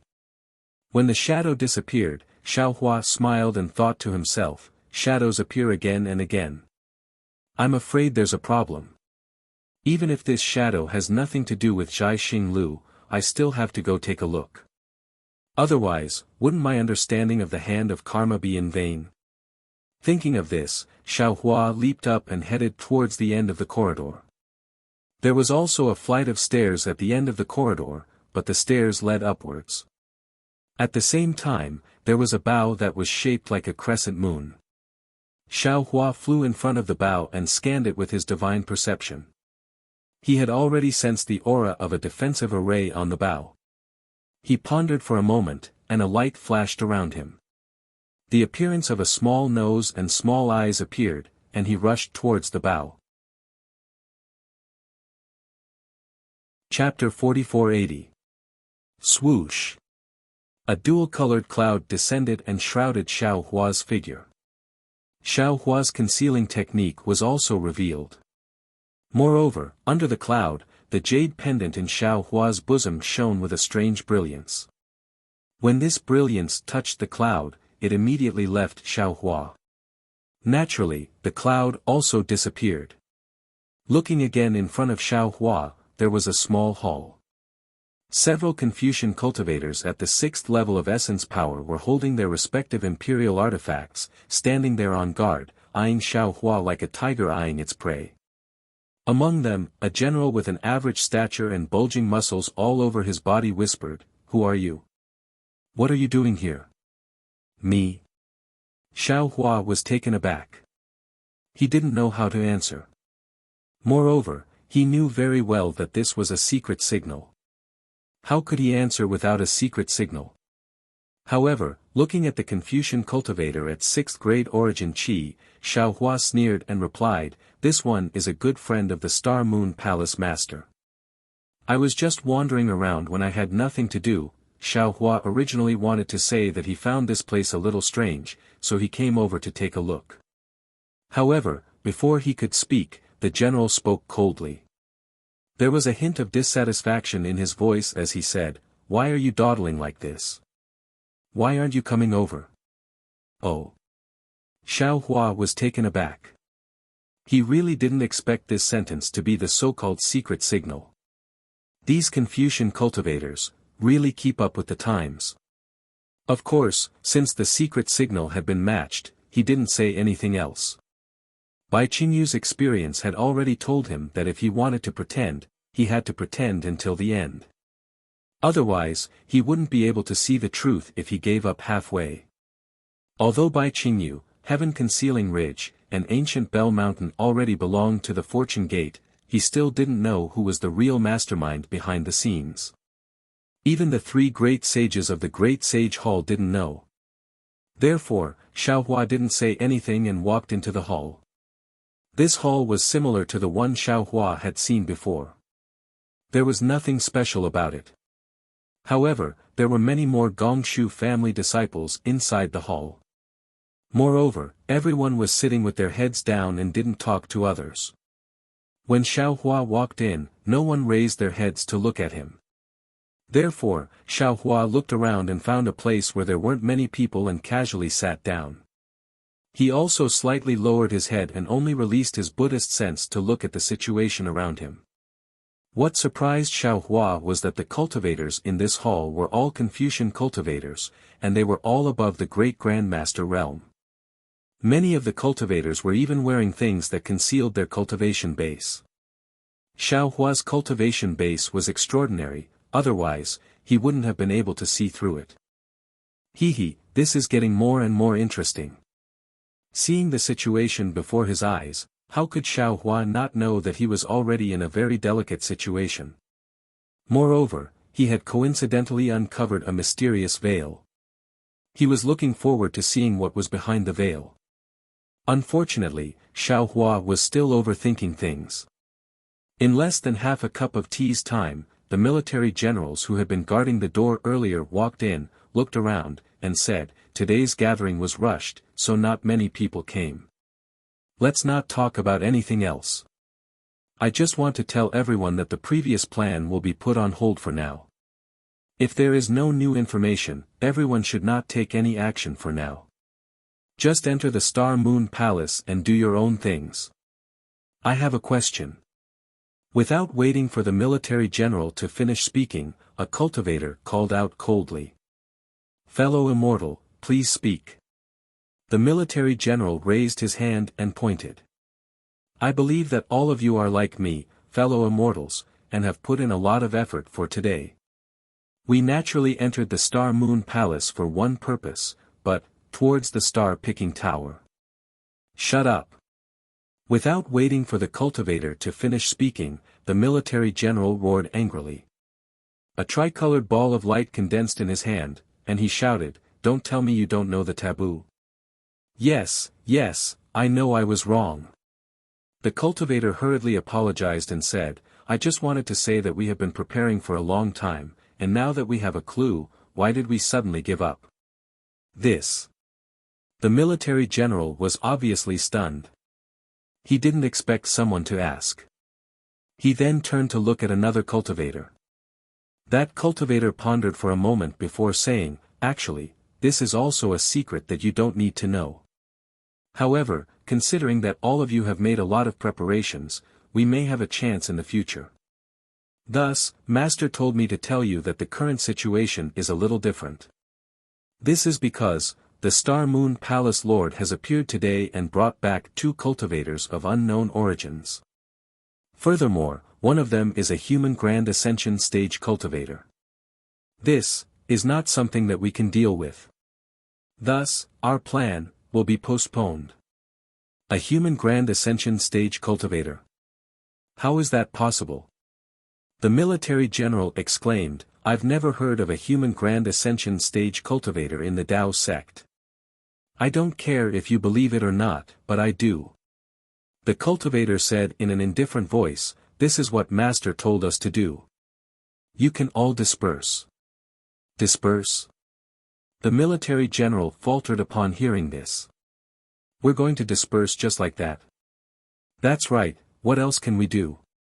Do you want a human Grand Ascension stage cultivator to kill you with a single slap? The cultivator chuckled. Hurry up and leave. Even today's gathering was decided after much deliberation by Master. He wants to minimize your losses. The Star Moon Palace's Palace Lord is only a 7th grade origin Chi cultivator. How can we not be a match for her? The military general exclaimed, that human Grand Ascension stage cultivator. Perhaps he's just passing by, shut up. The cultivator roared, Master will think about this matter. It's not up to you to speak. Hurry up and leave. If the Star Moon Palace finds out about this, we'll all be dead. Humph, if you knew something was wrong, you should have stayed outside Star Plucking Tower. One of the cultivators muttered. Cut the crap, hurry up and disperse. Another cultivator scolded in a low voice. Do you know what it means by what's real is fake, and what's fake is real? I know what it means by the most dangerous place is the safest place. The cultivator muttered in a low voice before getting up and walking toward a curved outline of a small door not far away. Seeing that the cultivator had left, no one said anything else. They all got up and slowly made their way toward the small door. Although Xiaohua hadn't been here for a long time, from these few short sentences, Xiaohua learned a lot. As he watched everyone leave, he looked at the cultivator standing next to him and muttered in his heart. If he were to make a move now, he would definitely be able to capture these cultivators and perhaps find out the truth. However, when he thought of Fairy Xingyu's stingy attitude, Xiaohua curled his lips slightly. Damn it, they seem to be after Star Moon or Star Plucking Tower. Moreover, it's easy to tell that the Tower Master of Star Plucking Tower is among them. Why am I getting involved? Fairy Xingyu has already made it clear that she doesn't intend to leave Star Moon to me in the future. Why should I meddle in other people's business? I just need to do a good job for the Merchant Alliance. If an immortal from the immortal world can make Star Moon into something like this, why can't I, a human Grand Ascension stage cultivator, do the same? While Xiao Hua was thinking, many cultivators had already left. Xiao Hua looked again and saw that several cultivators were already looking at him. He shrugged, blinked his eyes with Zhang Xiaohua's appearance, turned around, and followed the crowd through the small door. Outside the small door was another corridor. Xiaohua didn't see any other cultivators nearby. He was certain that this small door must be a defensive array of star-plucking tower. If it weren't for star-plucking tower's spies, they wouldn't have been able to obtain such convenience. However, what did this have to do with Xiaohua? Xiaohua smiled, as if he had just watched a farce. He recovered his appearance and casually walked in a certain direction. The floors of star-plucking tower were the same as those seen outside. After passing through this small door, Xiaohua couldn't tell which floor he was on. However, he knew that Su Ji and Fairy Xingyu must be on the highest floor, so he walked up the stairs when he saw them. After walking through 2 pavilions, before Xiaohua could figure out which floor he was on, he heard a slightly oppressive voice above his head say, "There's no need to talk about this anymore. I've already made up my mind. If Murong Hui has any objections, feel free to look for me after we reach Star Moon Palace." Sweat. When Xiaohua heard this familiar voice, he immediately stood on the stairs and refused to move. Damn it, is this really the rhythm of my ascension? It's just Star Moon Palace, but acquaintances are appearing one after another. If it's not to settle the karma, why would they all appear here? Xiaohua stood there and waited quietly. Sure enough, after a few breaths, a graceful figure appeared in front of him. Wasn't it Murong Songyun? Murong Songyun was as graceful as before, but there was a trace of coldness between her beautiful eyebrows. Behind her, there were a few men and women who were around the 5th level of origin energy. Although their cultivation was similar to Murong Songyun's, they all lowered their heads and listened to Murong Songyun's reprimand. When Murong Songyun raised her head, she saw Xiaohua standing there with a faint smile on his face. At first, she was stunned, then her beautiful eyes instantly clouded over. Her body stiffened as she stared at Xiaohua, unable to say a single word. Immortal friend Murong. When Xiaohua saw Murong Songyun's reaction, his heart trembled. He smiled and asked, "We haven't seen each other for many years. How are you?" You. Murong Songyun stared at Xiaohua and breathed with all her might. Her already towering chest heaved up and down. After a moment, she took a deep breath. Rather than saying that she couldn't breathe properly, it would be better to say that she was inhaling the moisture in her eyes. Her mouth slightly stuttered as she asked, Are you really, still alive?" "Hee, of course." Xiaohua sighed and nodded. "Even if the Chu family dies, this Xiao won't die." "Chu family." Murong Songyun smiled. That smile was like 100 flowers blooming. "I would rather the Chu family die. I don't want." Murong Songyun looked around and said with a stunned expression, "Go and wait. Do as I say." "Yes, this subordinate understands." The few Confucian cultivators looked at Xiaohua in astonishment.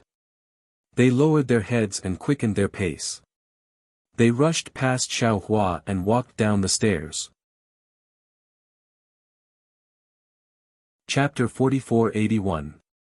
Murong Songyun walked in front of Xiaohua in a few steps, but the closer she got, the smaller her steps, as if she didn't dare to close the distance between them. Her eyes almost never left Xiaohua's face. When she got closer, she said, "Xiaohua, you really scared me to death. What happened that day? In order to save me, you fell from the sword diagram. I also wanted to rush down, but I was entangled by that damn bald donkey. I thought, since you died, I also didn't want to live alone. I wanted to die together with that damn bald donkey. At this time, 14th uncle finally arrived and solved my dangerous situation. But when I went to look for you again, there was no trace of you. Speaking to here, Murong Songyun stopped. His eyes flashed with extraordinary splendor, and his tone carried joy as he said, I originally thought you had already fallen in the demon god's blood, but who would have thought, before I could even return to the clan, I would receive the abnormality of the demon god's blood. I really don't know how to describe the surprise at that time. Xiao Hua, you are truly a person who is good at creating miracles. I didn't dare to believe that you could actually survive in the god-devil blood pool, and I didn't dare to believe that you were actually farming there after the god-devil blood pool disappeared. Did you know? In these 200 years, I have been to the god-devil blood pool several times and personally saw the drastic changes there. Oh, no, that place is no longer called the god-devil blood pool, but Shao country. A country that is not a country of Confucian cultivators, nor a country of Taoism. A country that is named after a Taoist cultivator that they worship. A country that is bigger than all the countries in the hidden immortal continent. This country doesn't have a ruler, nor does it have any authority. Because other than the Taoist cultivator that is like a god in their hearts, there is no one else in the entire hidden immortal continent that can be the ruler of this country. Xiao Hua touched his nose and bitterly smiled. Miss Murong, there is no need to be so emotional. This Xiao only sowed some rice seeds there. Moreover, there is also the contribution of the literary saints of the various clans. This Xiao's actions are really insignificant. This might be insignificant in your eyes, and even in the eyes of other cultivators, it is merely a senseless act. But in the eyes of the hundreds of millions of citizens of Shao Kingdom, what you have done is a miracle. Murong Songyun smiled and said, you can imagine that the entire 9 provinces of the hidden immortal continent is a disaster. Thousands of li around the Shao Empire is filled with rice fields. Every citizen who can settle down in the Shao Empire has no worries about food or clothing. This Shao Empire is the immortal world in the eyes of all mortals. I have been to Shao Empire several times in the past few hundred years and witnessed the prosperity of Shao Empire with my own eyes. Today, Shao Empire has already become a rare paradise in the entire hidden immortal continent. Hearing Murong Songyun's words, Xiao Hua also smiled. Back then, he thought that if he didn't plant grain in such a large swamp, it would become a real swamp in the future. Leaving it there would be a waste. That was why he let the disciples farm with him. But he didn't expect that this matter would cause such a huge commotion under the influence of the literary saints of the various aristocratic families. It truly had a kind of unparalleled spirit of securing millions of acres of fertile land and protecting the hungry people of the world. Don't do small deeds without doing them. This saying is indeed correct. Xiao Hua nodded. This small kindness can sometimes become great kindness. At that time, this Xiao had never thought that there would be such a huge commotion. Oh, Miss Murong, that day, this Xiao was knocked unconscious by the heavenly king of the Buddhist sect into the demonic god blood swamp. When I woke up, not only was the demonic god blood swamp gone, there was only a large swamp. Even the disciples of the Chu family, Miss Murong, and the others were gone. This Xiao also doesn't know what happened in the demonic god blood swamp. If possible, can Miss Murong tell this Xiao what happened that day? Oh. Murong Songyun was slightly taken aback and said curiously, your words are a bit strange. These things were taboo back then, and no one would say a word about it. But since the sutra seeking extreme bliss is about to end, the filth between us Confucian cultivators and the Buddhist sect has long disappeared. The truth of the demonic god blood swamp has spread quite a bit in the hidden immortal continent. Could it be that you don't know? Xiao Hua said with a smile, it's precisely because there are too many rumors that this Xiao has no way to judge. That's why I want to hear from you. He he. Murong Songyun said with a smile, if you call me Jin Xiao and don't call me Miss Murong, I will tell you. Otherwise, don't even think about it. All right. Xiao Hua's heart slightly swayed as he said, isn't it just Jin Xiao? Even if I have to call you Jin Xiao 1,000,000 times, I am willing. Murong Songyun's face slightly reddened. She bit her lips and said softly, "This is what you said. From now on, call me Jin Xiao once a day." As she spoke, Murong Songyun looked down the stairs and said softly, "This time, I followed 7th Granduncle to Zhai Xinglu because I wanted to take a look at the Star Moon Palace. Come with me to see 7th Granduncle. He appreciates you. Along the way, I will tell you everything that happened in the Divine Devil Blood Pool." This. Xiao Hua hesitated for a moment, but after a moment, he felt relieved. After all, he had already come to Zhai Xinglu, so he would definitely meet Murong Jiang. Previously, he had hoped to obtain the protection of the Murong family and Murong Jiang had also agreed. Today, he would be able to understand everything. Seeing Xiao Hua hesitate, Murong Songyun's eyes flashed with apprehension. When Xiao Hua spoke, he said, "All right, bring me there. I also want to see him." He. Murong Songyun's face glowed. He seemed to be very happy and almost jumped up. He said, "Let's go. 7th Granduncle will definitely be very happy to see you." Immediately, Murong Songyun brought Xiao Hua down the stairs. As they walked, he told Xiao Hua what happened after he fell into the Divine Devil Blood Pool. Actually, after Xiao Hua fell into the Divine Devil Blood Pool, the Chu family's patriarch and elders took action. Murong Songyun didn't hold on for too long and left the sword diagram. Most of what Murong Songyun said was from the sage of literature, Murong Jun. Not sure if it was because Murong Songyun didn't know that Murong Jun obtained information about the divine devil puppet or because he didn't want to tell Xiao Hua, but Murong Songyun only said that when the sage of literature took action and killed the heavenly king of Buddhism, the divine devil blood pool suddenly changed and stopped. At this time, Murong Songyun brought Xiao Hua to the front of a pavilion. Xiao Hua naturally didn't ask. He slightly nodded and sighed, "I didn't expect that after I fainted, so many things would happen. If the sage of literature didn't come, you and the Chu family's disciples would have fallen in the divine devil blood pool." Murong Songyun shook his head and said, "Xiao Hua, you are wrong. In fact, all of this had been arranged in advance. I and the other disciples also knew about it. We also knew that we were bait. But we didn't expect the Buddhist sex methods to be so ruthless. They actually used some soul cultivators' transportation channel. So, you have to remember, on the hidden immortal continent, the power of the various families is the real big hand behind the scenes. Even the high and mighty immortal palace isn't." "Yes." Xiao Hua sighed, "Otherwise, why would I want to shelter under the Murong family's power and avoid the immortal palace's attack?" He.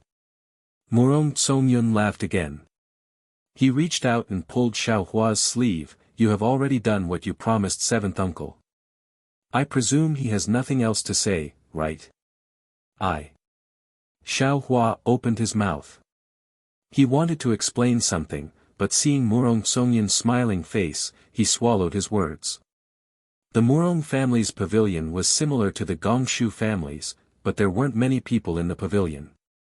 Aside from a few men and women with similar cultivation to Murong Songyun standing around the pavilion, there was a very proud young man sitting on a chair.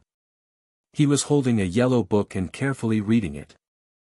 This young man was Murong Jiang, whom Xiao Hua met at the God-Demon Blood Pool. Before the Fiend God Blood Pool, Xiao Hua was unable to see through Murong Jiang's strength. 200 years later, Xiao Hua was able to clearly see through Murong Jiang's strength. This Murong Jiang was already a martial ancestor at the peak of the 7th level of origin energy, only one step away from stepping into the realm of literary saint. Presumably, Murong Jiang was the person the Murong family wanted to enter Star Moon Palace, right?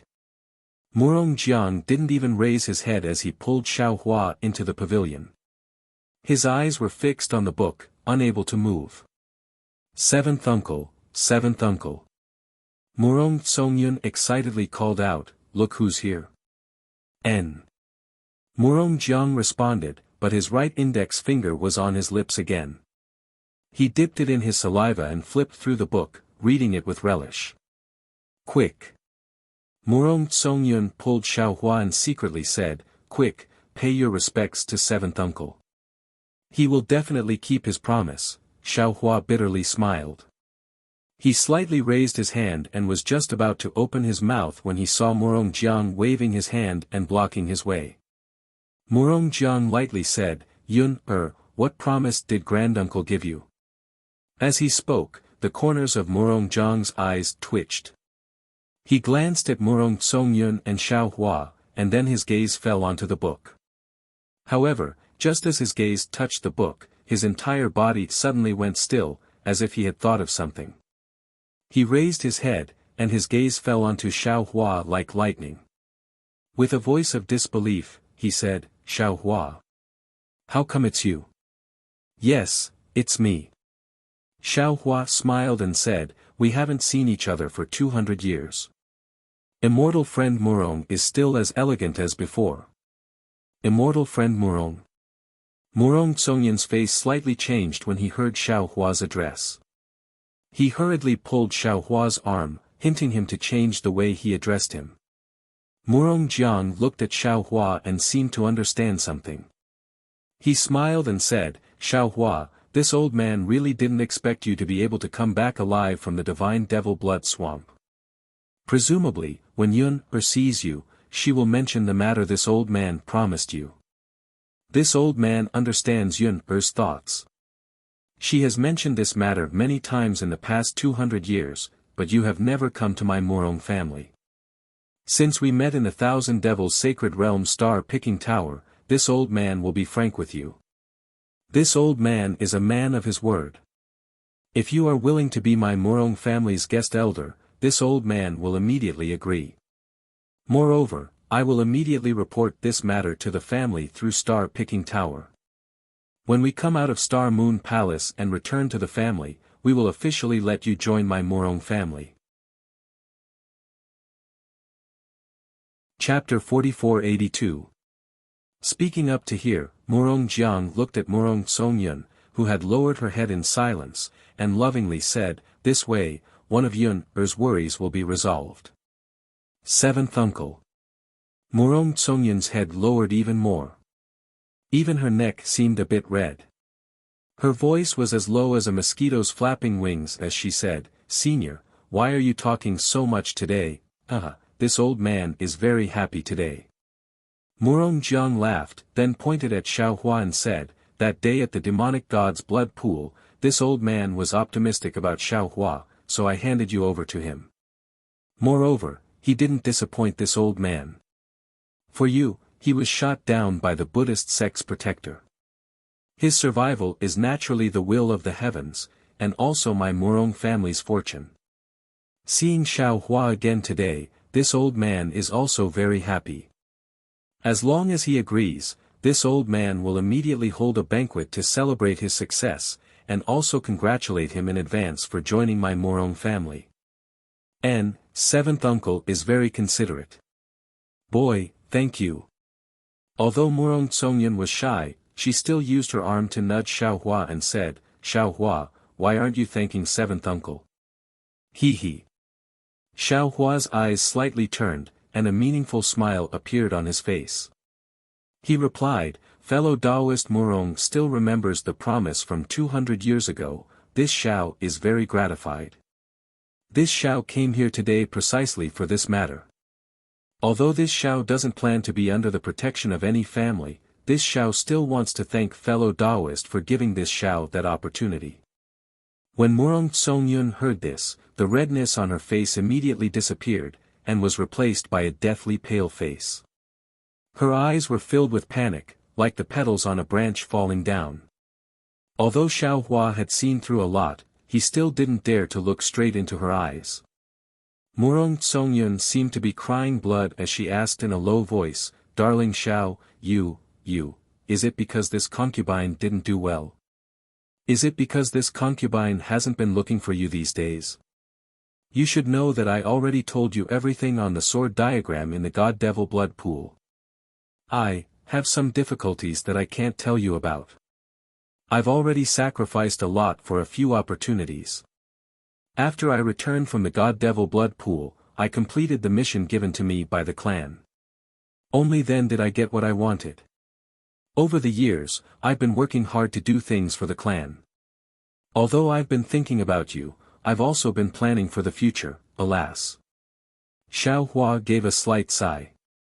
He had never been ruthless towards female cultivators. Even if there were times when he felt that this female cultivator was deceiving him, he was not willing to say it out loud. Murong Jiang looked at Murong Songyun's appearance, and his face revealed a look of love. He looked at Xiao Hua and angrily said, "Xiao Hua, did you see that? Which woman in my Murong family isn't rare? And Yun'er is the most outstanding one among these women. You don't know how much virtue you have accumulated in your previous life to gain her favor. If you dare to make her angry, this old man will definitely not forgive you." Seventh Granduncle. Murong Songyun sobbed and said, "This may be Xiao Hua's misunderstanding. Please don't blame him. Wait until he knows everything that the boy has done. He will definitely forgive the boy. Alas, you still want to wait for the future." Murong Jiang sighed and said, "You know. A moment's mistake may be a lifetime's mistake. This old man was also young. How can I let you repeat my mistakes?" After saying that, Murong Jiang's imposing aura flourished. The true qi around his body swayed like an awakened lion. He roared and pounced towards Xiao Hua. A deafening voice sounded in Xiao Hua's ear, "Do you know how much Yun'er has done for you?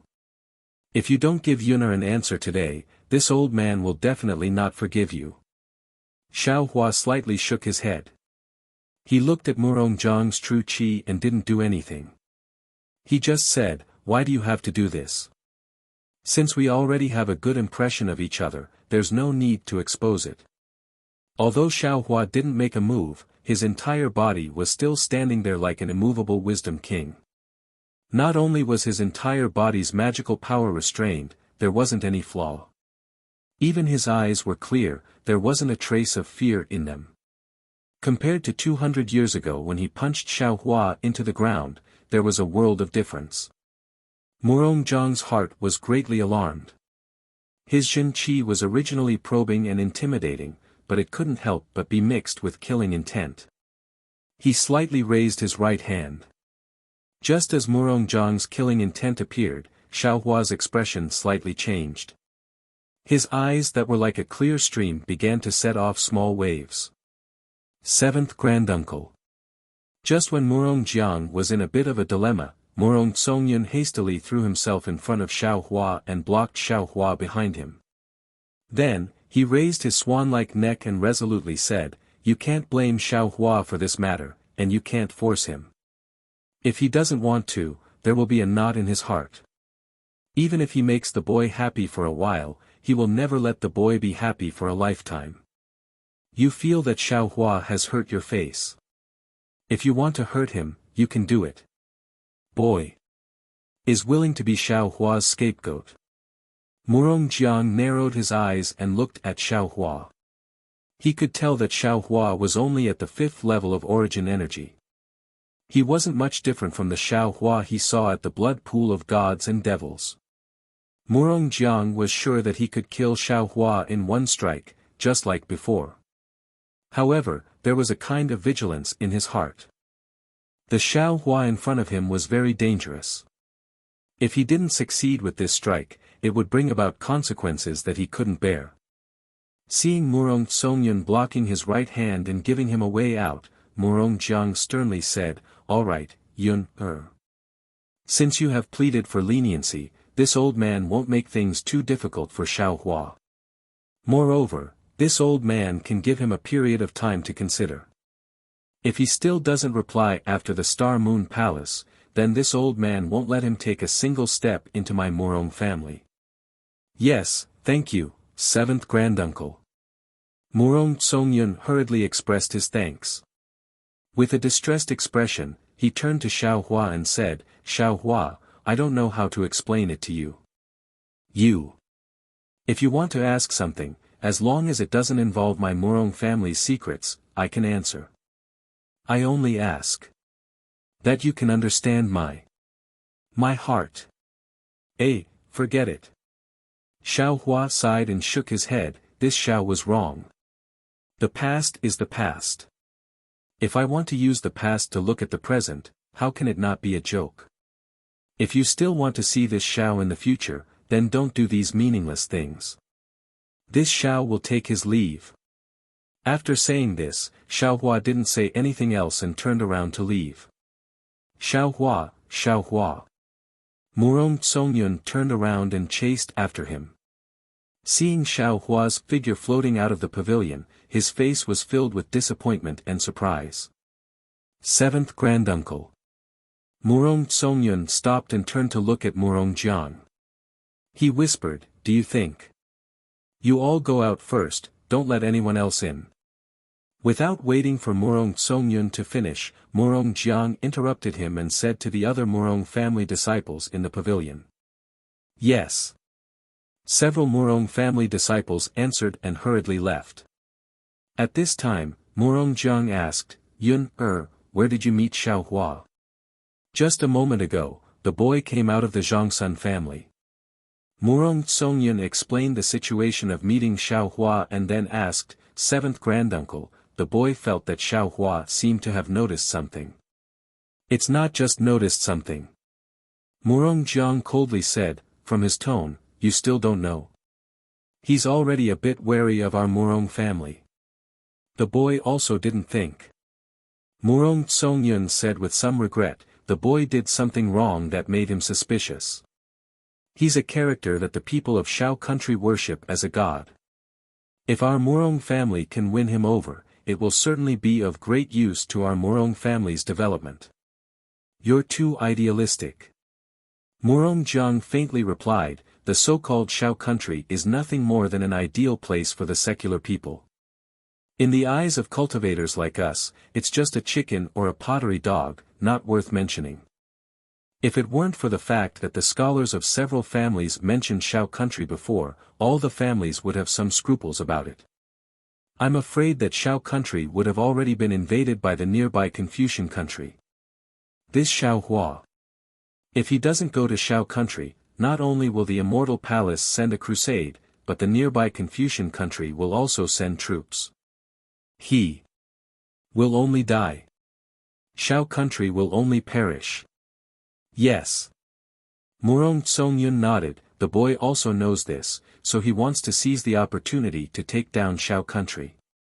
Speaking up to here, Murong Songyun was suddenly startled, his face somewhat pale, and anxiously said, "Seventh Granduncle," the boy remembered, "wasn't Xiao Hua suppressed by a demon king? How could he suddenly appear here? He must have suspected it because of this matter." The boy had already told second granduncle when he received the news. "Xiao Hua is very strange, he actually didn't die after falling into the demon god's blood pool. There must be something fishy about him. If we can save him from the demon king." "How is that possible?" Murong Jiang coldly said, "You think only you know the importance of Xiao Hua and Shao country. The other families also know about it. But what kind of place is Bai Qingyu? Not to mention that the Demon King already has the strength of an 8th grade origin energy realm. If we want to save Xiao Hua, without a few scholars, it's impossible. But if the scholars make a move, it's a big taboo of the Great Sage Hall.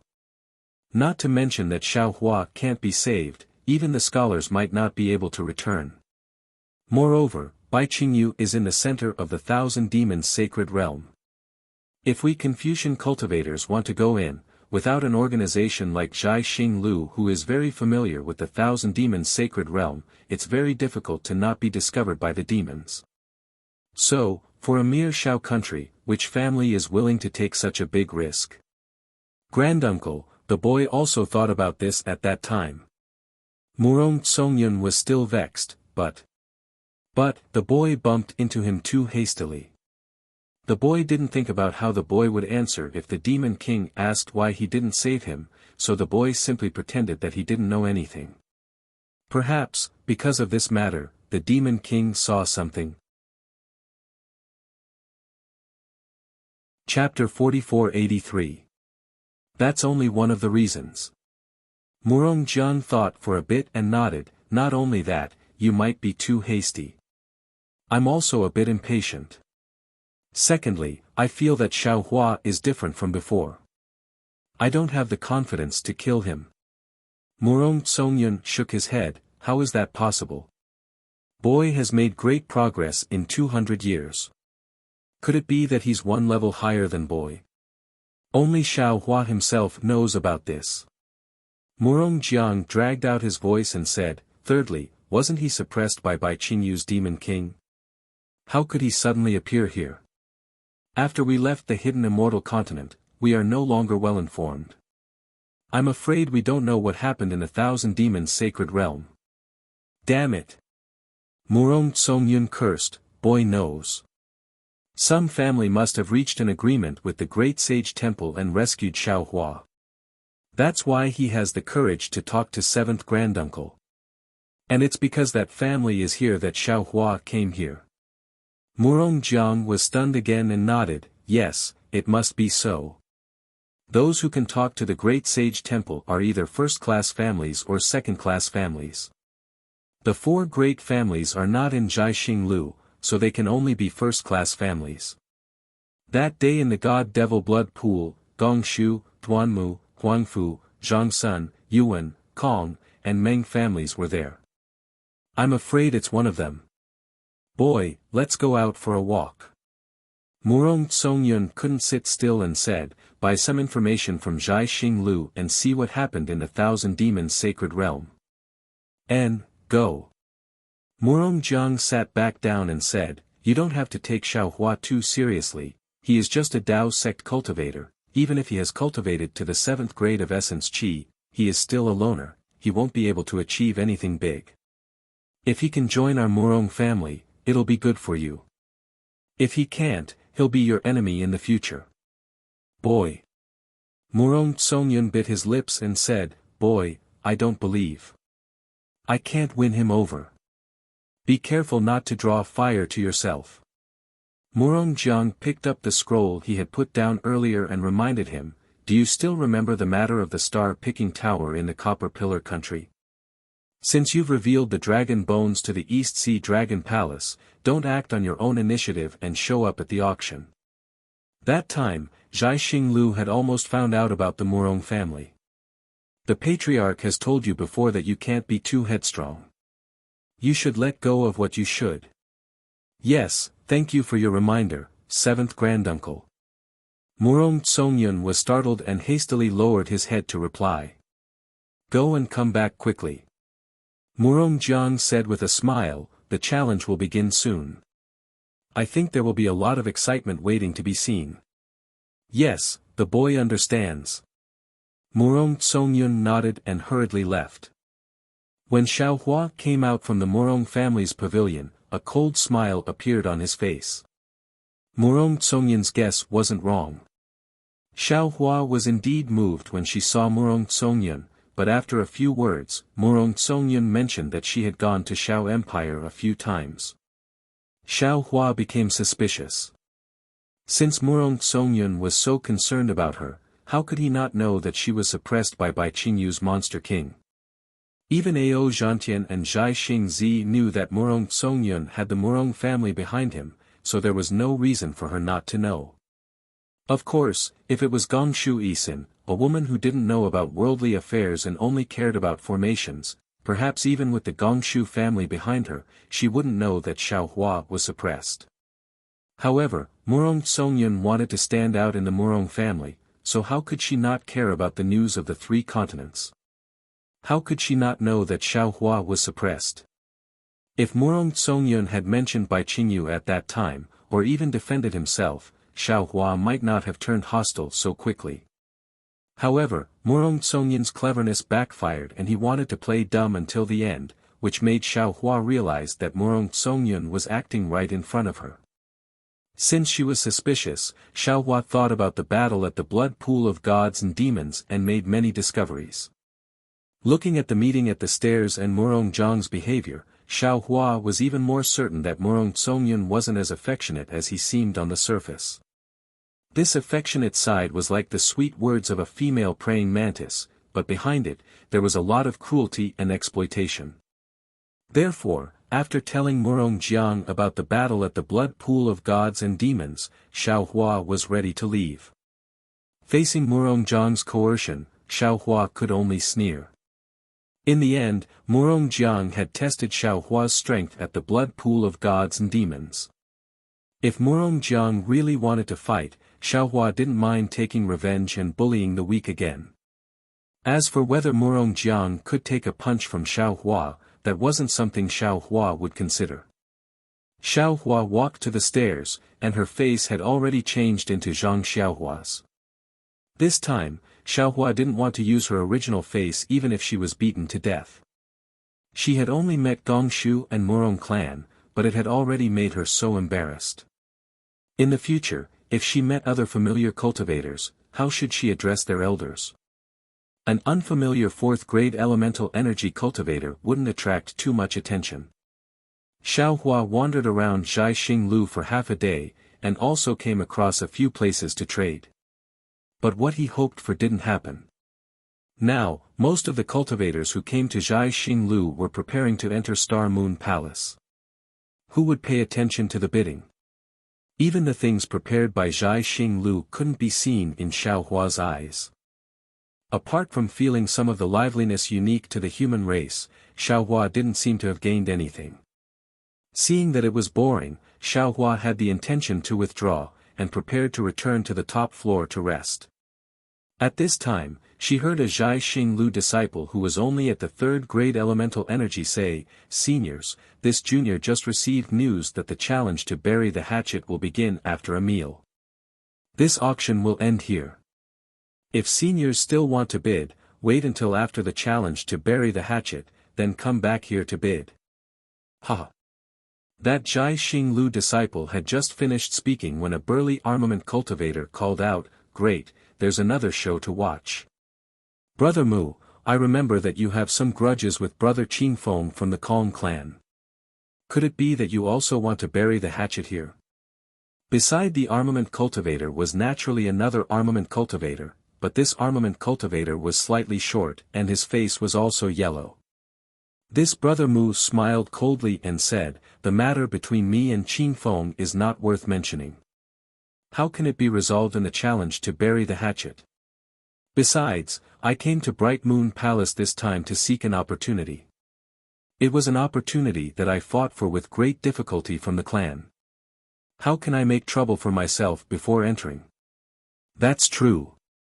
The fat armament cultivator scratched his head and said with a smile, "If not for some grievances that are difficult to resolve, who would fight here?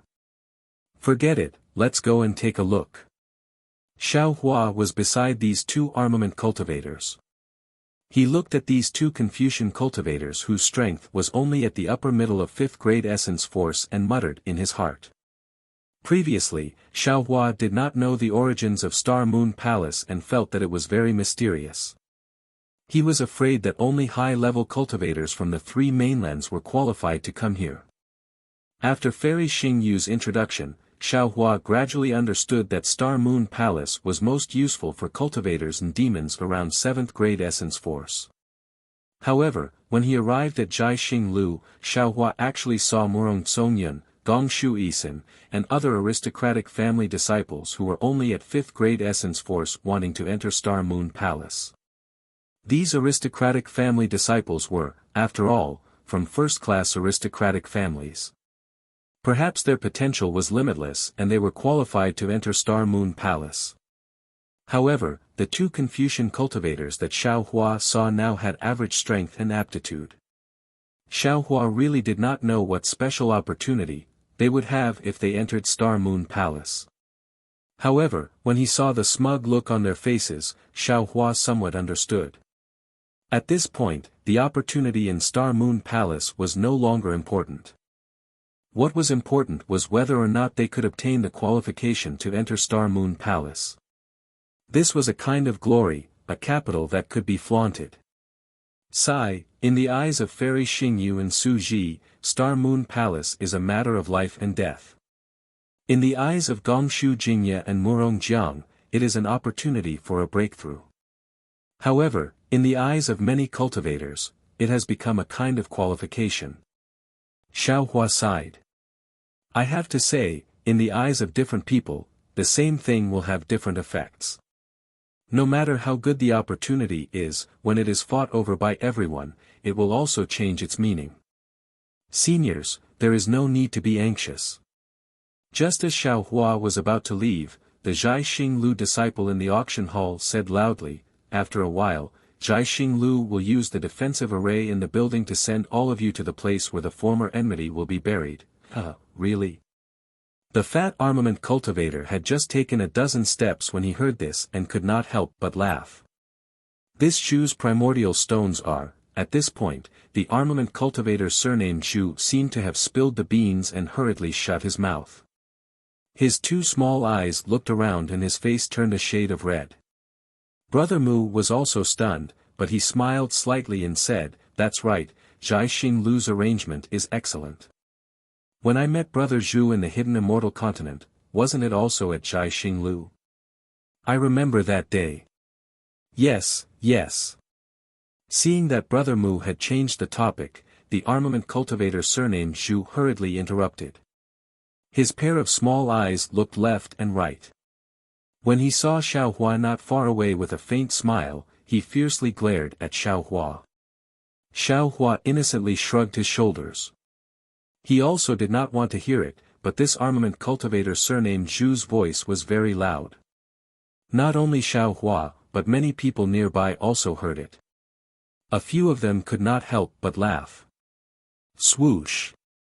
In just a moment, a nebula began to appear all around the auction hall. This nebula surrounded the several thousand feet large auction hall. Moreover, as the nebula spread down the four walls, the entire auction hall began to become transparent. One by one, brilliant stars appeared in the nebula. When the nebula gradually disappeared, the brilliant stars revealed different human figures. At this time, the auction hall had already turned into a star shape. Chapter 4484. Boom! High up in the sky, there was a rumbling sound. Rings of light that were more dazzling than ordinary stars appeared. These rings of light were a few miles in size and rapidly expanded, enveloping an area of 100 miles. At this moment, streams of divine senses, elemental senses, and even more clear sight lights were scanning the entire starry sky. It seemed a little chaotic. Gotcha! There was another rumble of thunder. The rings of light began to turn transparent and huge sub-bodies appeared from within. Although the rings of light were extremely tall, everyone could see everything within them clearly. Those sub-bodies were Murong Jiang, Gongshu Jingye, and the other martial grandmasters who were around the 7th grade of elemental power.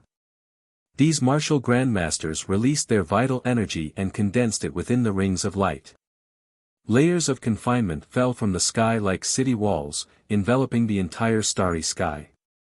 The messy divine senses and clear sight lights from before were immediately swept away.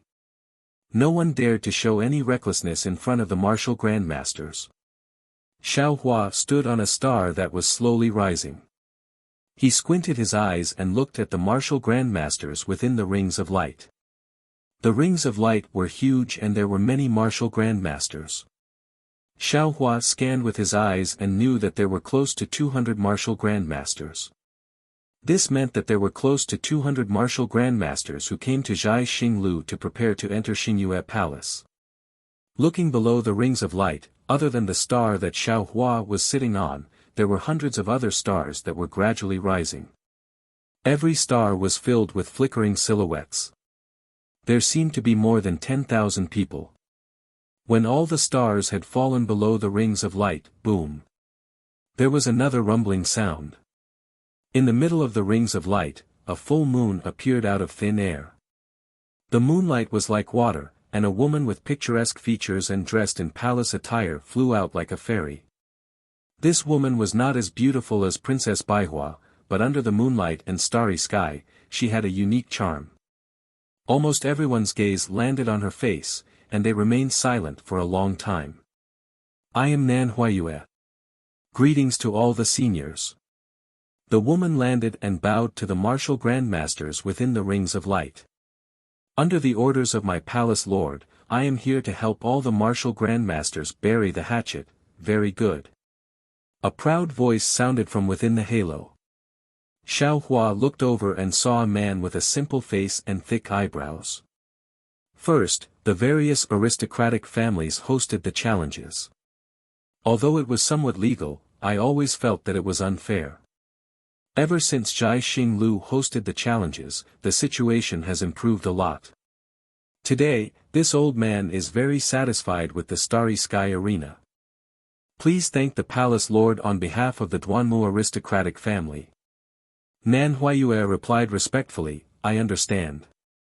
I will definitely convey senior's gratitude. Alright, we don't need to say any more.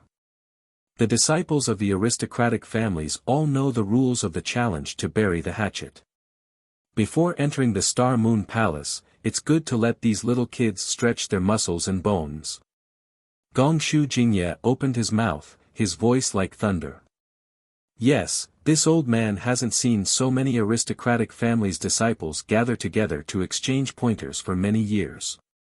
I wonder how many outstanding disciples have emerged after so many years.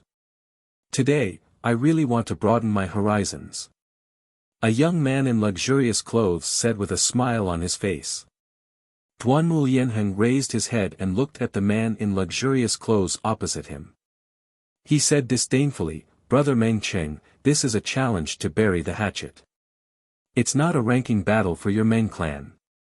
If you don't have any grudges, there's no need to step forward. Brother Meng's words will cause some unnecessary misunderstandings. If there are some disciples who are as competitive as Brother Meng and want to stand out in this challenge, it will affect our plans to enter the Star Moon Palace. Why? Brother Duanmu seems to want to settle the personal grudges between us here. The Meng clan's great grandmaster Meng Cheng did not show any weakness. He smiled and said, although this challenge to bury the hatchet has yet to have a great grandmaster level battle, things in this world have always started from nothing. This Meng is willing to accompany Brother Duanmu to set this precedent. The words of an important figure had always been a necessity in some situations. None of the disciples present took the words of the Meng clan's great grandmaster seriously. The aristocratic families had many complicated relationships, so it was normal for them to casually tease each other. Unfortunately, just as the few great grandmasters from the aristocratic families were smiling, Duanmu Lianheng nodded and said, Good, then, a saber light that was like an exploding galaxy flew across the sky brilliantly and surged violently toward Meng Cheng, who was opposite the full moon. Although the entire starry sky was a part of the fragmentary star cold moon great array, for the sake of the Confucian cultivators of the aristocratic family's challenge, there was no restriction or noble spirit in the starry sky. As the saber light swept past, lines of space cracks were formed, and the endless noble spirit pillar condensed into a phosphorescence that landed on the saber light. The roar completely covered the starry sky, and even the full moon was blown away. Damn it. Meng Cheng naturally did not expect Duanmu Lianheng to attack as he pleased. The saber light was already in front of him in the blink of an eye. The cold saber chi treated the halo as nothing and had already landed on Meng Cheng's sub-body when Meng Cheng was caught off guard. Tens of thousands of fine lines split open on the sub-body, and wisps of true chi flowed out from the fine lines. Meng Cheng did not doubt that if this saber hit him, his sub-body would definitely be torn into pieces. Meng Cheng cursed in his heart and roared again, break. Following this roar, Meng Cheng's sub-body suddenly trembled, and a faint shadow flashed. The golden light turned into a fist that broke through the air and rushed toward the saber light that was like a river. The shadow had just appeared, but it was just a shadow. It only crossed a few dozen feet in the starry sky. The countless noble spirit pillar was even more vast than the saber light. The roar continuously crashed into the fist, and the armor inscriptions and tricolored clouds within the fist instantly condensed into a huge fist.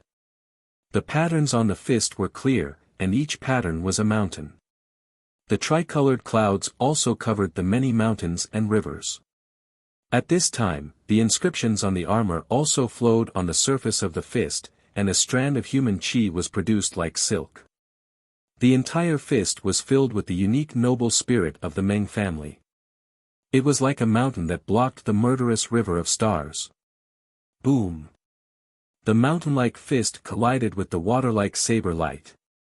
The water wrapped around the mountainside, and the mountain broke the water flow. In the space not far below Nanhuayue, the attacks of the two grandmasters finally collided. A huge roar sounded, and wisps of lightning actually flashed out. The noble spirit pillar turned into countless tiny vortexes and crazily surged into the starry sky in all directions. Within the lightning, the entire starry sky was shaking. Thousands of explosions were produced everywhere, and the space was torn apart, forming a storm that rushed toward the full moon. Nanhuayue's expression changed greatly. Starlight flashed around her body, and she wanted to escape toward the full moon. However, the noble spirit pillar imprisoned her for dozens of miles around her.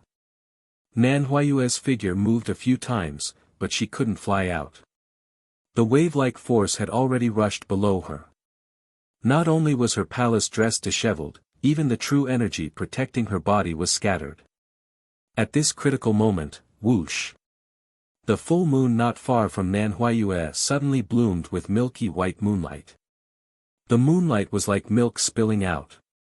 Wherever it flowed, all the forces were calmed.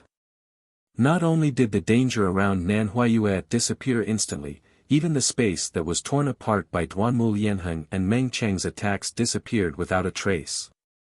When the moonlight filled the entire place, a tranquil and holy aura was slowly born in the nearby starry sky. The entire place was quiet, and there wasn't a trace of the mortal world. Everyone seemed to be intoxicated in the moonlight paradise. Senior Duanmu, Senior Meng. Nanhuayue suppressed her panic and said with a smile, "If the two of you want to participate in the challenge to bury the hatchet, it's naturally possible. However, you still need to report to me. Otherwise, wouldn't it be improper? We're all boorish people. We've truly disturbed the fairy." Meng Cheng was the first to speak, and he said with a smile, "This old man apologizes to the fairy in person." Hearing Meng Cheng's gentle and refined voice and his lukewarm tone, how could the boorish person he spoke of be himself? He was clearly mocking Duanmu Lianheng. However, Duanmu Lianheng also snorted coldly and didn't reply. Gongshu Jingyi smiled and said, "This old man heard that the Duanmu family was going to put on a good show today, but I didn't expect that the main character wouldn't appear, and Brother Duanmu would actually be a walk-on. This old man really doesn't understand. Are they trying to put on a show of strength? Or does Brother Duanmu really want to spar with Brother Meng Cheng?" Another voice sounded from afar, and he said with a smile, "That's right. If Brother Meng Cheng and Brother Duanmu fight, I'm afraid we'll have 2 fewer opponents entering the Star Moon Palace. Why wouldn't we be happy? Hurry up. Seniors." Nanhuayue pursed her lips and said with a smile, "Duanmu and the 2 seniors from the Meng family are just joking with me. You don't have to take it seriously. Seniors, if it's possible, can we bury the hatchet and start the challenge now?" "Yes, let's start." Duanmu Lianheng's voice sounded slightly cold.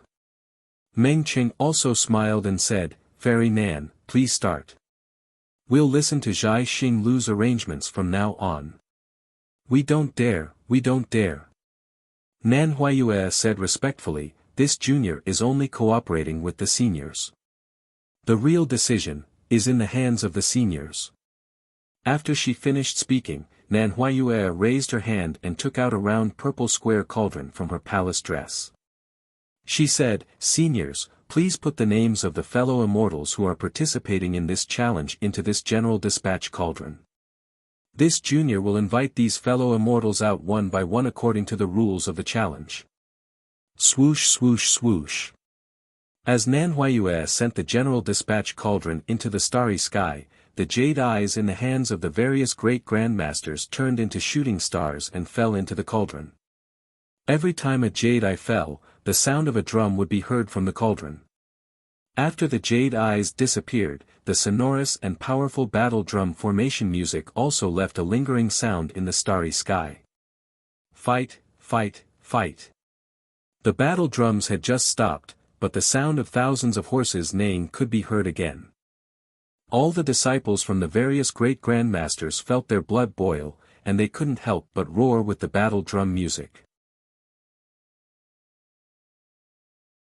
Chapter 4485. Thump, thump, thump. Another slow and heavy beat of the drum resounded. Nanhuayue's voice was filled with gentleness and desolation as he said, according to the rules of the challenge to bury the hatchet, the aristocratic family's ranking will be the first to step out. As he spoke, a thunderous drumming sound rang out. 2 extraordinarily handsome Pegasus phantoms flew out of the cauldron. Each of the Pegasus was carrying a square token. The flying horses landed in front of Nanhuayue. They snorted and flapped their wings. They looked exactly like divine steeds. Nanhuayue raised her hand and took the 2 tokens from the horse's back. The flying horses neighed and disappeared into the starry sky. Nanhuayue raised her left hand. Her eyes flashed and she smiled. The first round is Duanmu Qing from the Duanmu family. As she spoke, she glanced at the other token and read, Mo Jianli. Mo Jianli? Who is Mo Jianli? The moment Nanhuayue spoke, all the aristocratic family disciples were stunned. The few Confucian cultivators around Xiaohua began to discuss. How come I didn't know there was a Mo family? Could it be that I am ignorant? It's not that you are ignorant. This Mo Jianli is probably not an aristocratic family disciple. That's why we didn't know. Furthermore, according to what I know, the aristocratic family with a higher level will go first. If their opponent is not from the aristocratic family, they will go first. After all, this is a challenge between aristocratic families. If they don't show off their aura, how can they succeed? This Mo Jianli is unlucky. Another person said in a low voice. It would be good if someone else was the leader of the Duanmu family. This senior's temper is not good. This Mo Jianli actually offended a Duanmu family disciple. I'm afraid he won't be able to leave alive, that's right. His anger was blocked by Great Grandmaster Meng just now. He has nowhere to vent it. If he has nowhere to vent it, he can't do it himself. This Duanmu Qing is only at the 4th level of essence energy. How powerful can his enemy, Mo Jianli, be? If he were to make a move, wouldn't he lose face first? As everyone was discussing, 2 faint beams of light flew out from the full moon and landed on 2 stars. Duanmu Qing, who looked like an elegant young master, flew into the starry sky along with the moonlight. She held a folding fan in her hand and looked very elegant. Under the other light beam, Mo Jianli flew out, looking slightly sloppy. Mo Jianli looked old. In the past 200 years, he had experienced all the sufferings of the world. He had seen all the vicissitudes of the world. He did not care about clothes anymore. Looking at Mo Jianli, one could see the maturity of the vicissitudes of life. Now, compared to Duanmu Qing, he was an uncle. Boom! Before Mo Jianli could land in front of Duanmu Qing, the entire place was filled with laughter. That Meng Qing even shouted, the disciples of the Duanmu family are really not making any progress. A Zhongshe disciple actually can't get along with a literary master. If this was my Meng family, I would have killed him with a single slap. Ha! Amidst the roaring laughter, there was another wave of laughter. The Meng family's disciples all echoed. Inside the halo, Duanmu Lianheng's face was ashen. His 2 eyes stared at Duanmu Qing's back and anger rose in his heart. Duanmu Qing was from a side branch of the Duanmu family. Duanmu Lianheng originally did not care about it. However, Duanmu Qing mentioned that Xiaohua was a Dao cultivator that the Duanmu family wanted to kill. Furthermore, Duanmu Qing was also a disciple of the Duanmu family. Duanmu Lianheng casually allowed her to participate in the challenge to bury the hatchet. However, Duanmu Lianheng did not expect that he would draw Duanmu Qing in the first round. Furthermore, the opponent that Duanmu Qing made the vow to was not Xiao Hua, but a literary master. Although he knew that there was something fishy going on, this joke was obviously over. Mo Jianli was originally a little terrified. However, when he heard the roaring laughter of the crowd, the unyielding spirit in his heart rose again. He swept his gaze across the crowd. Although he could not see many faces clearly, he was sure that the reason why he was displaced was definitely due to the pressure exerted by some of these disciples. The destruction of the Chongyun sect was also the result of these disciples in action. What did he have to fear when facing them? Only he had the advantage of suppressing them. Thinking of this, Mo Jianli straightened his back slightly. This straightening was like a sharp sword, like a beautiful jade horsetail whisk. The accumulation of over 200 years exploded at this moment. A glowing jade-like divine light shone from Mo Jianli's body. Seeing this, how could Xiao Hua not know what was going on? He stopped moving and looked at Mo Jianli with interest. If the previous Mo Jianli was Wen Chu's disciple, he would naturally not be qualified. However, the current Mo Jianli was probably barely qualified. Mo Jianli. Duanmu Qing saw Mo Jianli fly out and kept the folding fan in her hand. She smiled and said, "You really came out. Where's Xiao Hua? Did he stand you up? Since I made the vow with you, then I naturally came out. If you want to fight with Senior Xiao, then you can stand here and not leave." Mo Jianli did not have the previous uneasiness and said to Duanmu Qing, who was at the 4th grade of elemental energy. Duanmu Qing's face was filled with awkwardness. She did not dare to reply casually. She looked around and did not see Xiao Hua's shadow. She said, "If Xiao Hua does not dare to come out, you are also not my opponent. How about this, you apologize to me on behalf of Xiao Hua and this challenge will end here." "No way." Mo Jianli shook his head and said, "What Senior Xiao did was not wrong. Why should he apologize to you? If we talk about the matter itself, you should be the one apologizing. Of course, since it is a challenge to let bygones be bygones, there is no point in saying all this. I accept the challenge from the aristocratic families." Mo Jianli finished his sentence in one breath. Duanmu Qing was so angry that she almost fainted. Because at this moment, he had no way of explaining anything. He had already become a profligate son who used his power to bully others. "All right." Duanmu Qing nodded and said, "Since that is the case, I will fulfill your wish. If Xiao Hua does not come, I will fight with you." "What if Senior Xiao comes?" Mo Jianli said sarcastically, "Are you going to be a coward?" Mo Jianli. Duanmu Qing was completely enraged. She roared angrily, "This is a challenge to let bygones be bygones. Don't show off your filthy words. Are you going to fight, or not?" "I don't care." Mo Jianli was not angry at all. He only shrugged and said, "The key is to see if Duanmu eldest young master, are you going to fight or not?" I. Duanmu Qing gritted her teeth. In the end, she still shouted, "If it is you, I will fight." Without waiting for Duanmu Qing to finish speaking, a thunderous sound came from afar. Duanmu Lianheng was already impatient and ordered. Duanmu Qing's body shook. She could only nod and said, "That's right, fight." When the word fight came out, Duanmu Qing suddenly felt a chill down her spine. She realized that she had been tricked. Needless to say, this must be Xiao Hua's plan. Under the eyes of thousands of people, he forced her to fight. Duanmu Qing did not know how strong Xiao Hua was. Just based on Xiao Hua's cultivation, Duanmu Qing was not afraid. However, the problem was that even Gongshu Exin had to call Xiao Hua senior. How would he dare to fight Xiao Hua? Sure enough, just as Duanmu Qing's voice landed, a figure appeared indifferently. Under his feet was a cloud and he flew out from one of the stars. Seeing Xiao Hua's thin and tall figure, Duan Muqing immediately looked like she had lost her father.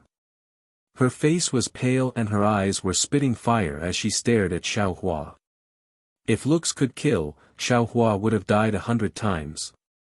Senior Xiao. Nan Huayue opened her mouth in surprise. Previously, when she heard Duan Muqing mention Xiao Hua's name, she had some doubts. However, she did not expect that a mere scholar realm cultivator would dare to offend a human Mahayana realm cultivator. However, Nan Huayue only opened her mouth and did not say anything else. She was afraid that she would disrupt Xiao Hua's plan. Of course, she also did not think that Xiao Hua would really attack Duan Muqing. Sure enough, Xiao Hua flew to Mo Jianli's side and said with a smile, "This Xiao is here. You should obediently be a coward." Ha ha ha. Another wave of laughter rang out. Duan Muqing's face was incomparably ashen. However, after the laughter, there was also a lot of discussion. Good heavens, who is this cultivator? How can he be so arrogant? It's actually a Taoist cultivator. It looks like, he's just a Yuanying realm cultivator of the 4th grade. Nonsense, if he's a Yuanying realm cultivator of the 5th grade, would you still be able to see him here? No, a Yuanying realm cultivator is on par with Duan Muqing. How can he force Duan Muqing into such a sorry state? Fight! If Duan Muqing cowered now, then he would really become a coward. He would never be able to see Gongshu Yiming's face again. Therefore, Duan Muqing's eyes were also red as she shouted, "Xiao Hua, this one has already accumulated hatred with you for more than 200 years. Today, we can finally bury the hatchet. This one has been looking forward to this battle for a long time." Ha! Xiao Hua laughed and pointed at Duan Muqing. If you wanted to fight, you could have fought back then. At that time, you could have fought with this Xiao. Perhaps in the future, there wouldn't be the Duanmu clan's kill order. However, at this time, you are no longer worthy to fight with this Xiao. Kill order. What is going on? Another person asked loudly. Xiao Hua did not need to turn his head to know that this was a disciple of the Meng clan. Naturally, there's no need to talk about such filthy things under the moonlight. Xiao Hua said with a smile, "Besides, this Xiao is a person of noble character. I have long forgotten about such things." Good Taoist Xiao. Hearing Xiao Hua slander the Duanmu clan, the Meng clan disciple immediately gave Xiao Hua a tall hat. Taoist Xiao. Suddenly, a few martial grandmasters sitting in the halo trembled as if they had realized something. They blurted out, "Xiao, is it Xiao country's Xiao?" Meng Xing of the Meng clan was the first to realize. He shouted, "Xiao Hua, don't be afraid. My Meng clan will stand up for you in this battle." What kill order, to actually issue a kill order to Taoist Xiao, whose name shook the entire hidden immortal continent. You don't even have the most basic conscience. What qualifications do you have to sit here and call yourself a Confucian clan? Chapter 4486. Damn it. Duanmu Lianheng cursed a few times. He really did not think so much. Moreover, the kill order was something that happened before the God-fiend blood pool. It had nothing to do with the Xiao Empire later. Thank you for your high opinion of me. Xiao Hua smiled and raised his hand to signal to the surroundings. I don't need your help to deal with the Duanmu family. If I need your help in the future, I will definitely ask. Duanmu Lianheng could no longer endure and laughed coldly. I want to see how a Taoist cultivator will deal with my Duanmu family. Duan Muqing, fight. Yes, the boy knows. Duan Muqing was forced to do something beyond her ability. She clenched her teeth and said, "I would rather die than live in dishonor. You think too highly of yourself. You are just a pile of rubble." Xiao Hua said indifferently. "You are not worthy enough to fight with me." As he spoke, Xiaohua said to Mo Jianli, come back. Yes, senior. Seeing Xiaohua standing there, looking down on the disciples of the aristocratic families as if they were nothing, Mo Jianli was convinced and flew back to Xiaohua's side. Humph. Duanmu Qing snorted coldly. If I don't try, who knows if you are talking nonsense. As she spoke, the tricolored qi around Duanmu Qing's body surged. Streams of awe-inspiring qi flew out from the void and collided with his body. A kind of desolation that felt like the wind was blowing and the water was freezing was slowly born. Xiaohua smiled faintly. With a wave of his left hand, the Kunlun mirror appeared. One of the light pillars shot out and Yuanya flew out from the light pillar with his bare hands. He stood in the starry sky in a daze and looked around at the Confucian cultivators in the halo. See. Every Confucian cultivator who was glanced at by Yuanya felt a chill down their spine and sucked in a breath of cold air. Seventh grade elemental energy. Yuanya's gaze only glanced at the halo and immediately saw Xiaohua behind him. In an instant, Yuanya had already treated all the heroes as nothing. He bowed and said, Master, why did you call me out? Master? Duanmu Qing was stunned. A 7th grade elemental energy Confucian cultivator actually called Xiaohua Master. How is this possible? His name is Duanmu Qing, I presume you know him as well. Xiaohua pointed at Duanmu Qing and said, he wants to challenge me, do as you see fit. Oh. When Yuanya heard this, he turned to look at Duanmu Qing. After sizing her up, he grinned and said, yes, master. I know this brat. You. Seeing Yuanya's appearance, Duanmu Qing suddenly had a slight impression of him. Back then, in front of the star-plucking tower in the Bronze Pillar Nation, Yuanya, Xiao Jian and Lu Yi were also by his side. However, Yuanya was too lowly at that time. How could Duanmu Qing remember him? If Xiaohua hadn't mentioned it, he definitely wouldn't have remembered it. That's right, that's me. Clouds appeared under Yuanya's feet as he flew towards Duanmu Qing to take a look. He continued to say, so it is the awe-inspiring young Master Duanmu from that night. It has been many years since we last met. As he spoke, Yuanya shouted in a deep voice, back then, you were so arrogant and domineering. You sat on the dragon horse flying chariot and were so arrogant. Today, take a punch from me. As Yuanya's voice fell, a boom sound broke through the air. Yuanya raised his arm slightly and punched out with his right fist. Yuanya's punch was completely different from Meng Cheng's. The size of his fist didn't change, but when it landed in the starry sky, it was like a stone falling into water. Not only did it cause ripples, it also brought about waves. The space around Duanmu Qing was shattered layer by layer like snowflakes. Duanmu Qing was originally afraid of Yuanya, who was at the 7th grade of essence power. When she saw Yuanya's merciless attack, not only was she terrified, but she saw that the fist had just appeared and the fist technique was already in front of her. The fist force was like a tidal wave as it roared and destroyed Duanmu Qing's mouth and nose. Furthermore, a ferocious flame that covered the sky and covered the earth firmly imprisoned Duanmu Qing like a hungry wolf hunting for its prey. Everyone was shocked. The close to 200 Confucian martial grandmasters were also dumbfounded. This was because they had just seen Yuanya's fist dance and his fist had just left a mark in the starry sky. Yuanya's fist had already landed on Duanmu Qing's body without any exaggeration. Pooh! It was a very ordinary sound, not much louder than the sound of a flower bud blooming. Yuanya's fist made contact with Duanmu Qing's chest. Gotcha! Within Duanmu Qing's Confucian robe, there was a cracking sound. Several rays of light flashed and the Confucian robe turned into butterflies and scattered. At the same time, the treasured armor within the Confucian robe was also shattered into pieces. Not only that, under the treasured armor, pu. The sound of flesh and blood bursting could be heard. Countless amounts of true energy surged out from Duanmu Qing's body. Pooh! There was another muffled sound.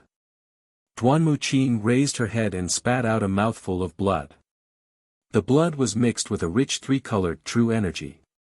This true energy and blood actually transformed into a dim jade lotus in midair. However, this jade lotus disappeared in a flash. Duanmu Qing's body was like duckweed as she slowly descended from the starry sky. Damn it! Duanmu Lianheng raised his hand and waved. Just as a ray of cloud was about to fly out, Nan Huayue raised his hand and pointed. A ray of moonlight covered the unconscious Duanmu Qing. You! When Duanmu Lianheng saw that Duanmu Qing was saved by Nan Huayue, he could no longer hold himself back. He urged his sub-body to fly out from the halo and said angrily, "You are a senior with the 7th grade of essence energy. How can you deal with a junior with the 4th grade of essence energy? You have shattered his middle dantian. How can he cultivate in the future? Aren't you bullying the weak?" Yuan Ye coldly glanced at him. That gaze carried a kind of vigilance. Seeing that Duanmu Lianheng was standing there and didn't directly attack, Yuan Ye said, "Back then, my master was only at the 3rd grade of essence energy. This Duanmu Qing commanded Duanmu Qiu to surround and attack him. Furthermore, my master was all alone in the world and your Duanmu clan issued a kill order. Who are you calling shameless? I heard from my master at the Duanmu clan actually sent a martial grandmaster with the 5th grade of essence energy to kill him. Who are you calling bullying the weak? I only crippled his cultivation because he was too weak. If he was a little stronger, I would have directly killed him. You. How arrogant was Duanmu Lianheng? He was a Confucian cultivator who could take down the golden body of Nanwu Guanyin Bodhisattva with a single blade. However, facing Yuan Ye's rebuttal, he actually didn't know how to reply. Following that, Yuan Ye glanced at Duanmu Lianheng and said, "I am Fortune Gate's Yuan Ye. Who are you? Do you want to fight? If you want to fight, then fight. If you don't want to fight, then scram." Wu. When had Duanmu Lianheng ever encountered such humiliation in his life? He didn't say anything else. He waved his right hand and that blade light flew out again. It was like a thunderbolt falling towards Yuan Ye. The space above Yuan Ye's head collapsed bit by bit. "Damned old man, sneak attack again." Meng Qing shouted, "What else can your Duanmu clan do besides sneak attacks?" Who? Seeing that the blade light was about to reach his body, Yuan Ye didn't care at all. He used the ethereal steps and his right hand moved. The Big Dipper divine fist was swung out again.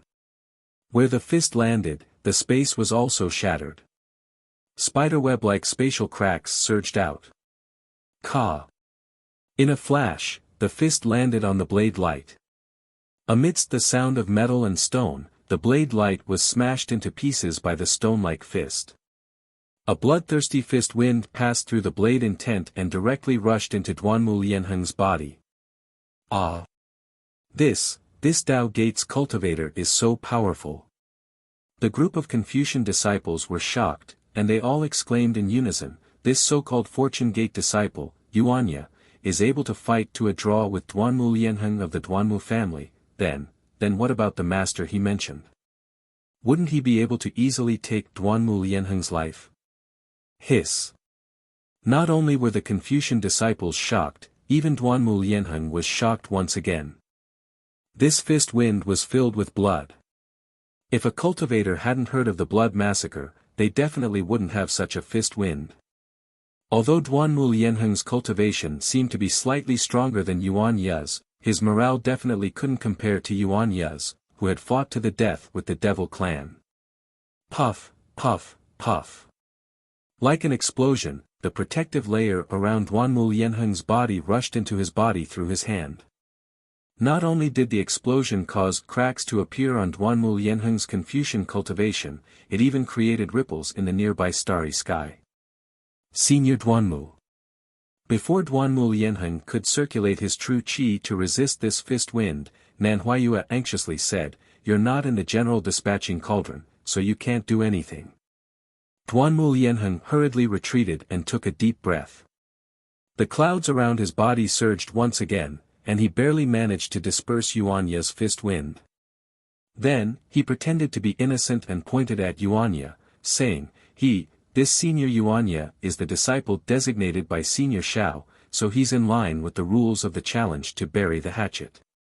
Nan Huayue said, "You didn't receive Duanmu Qing's order, so if you want to do anything, you can put in the command talisman again."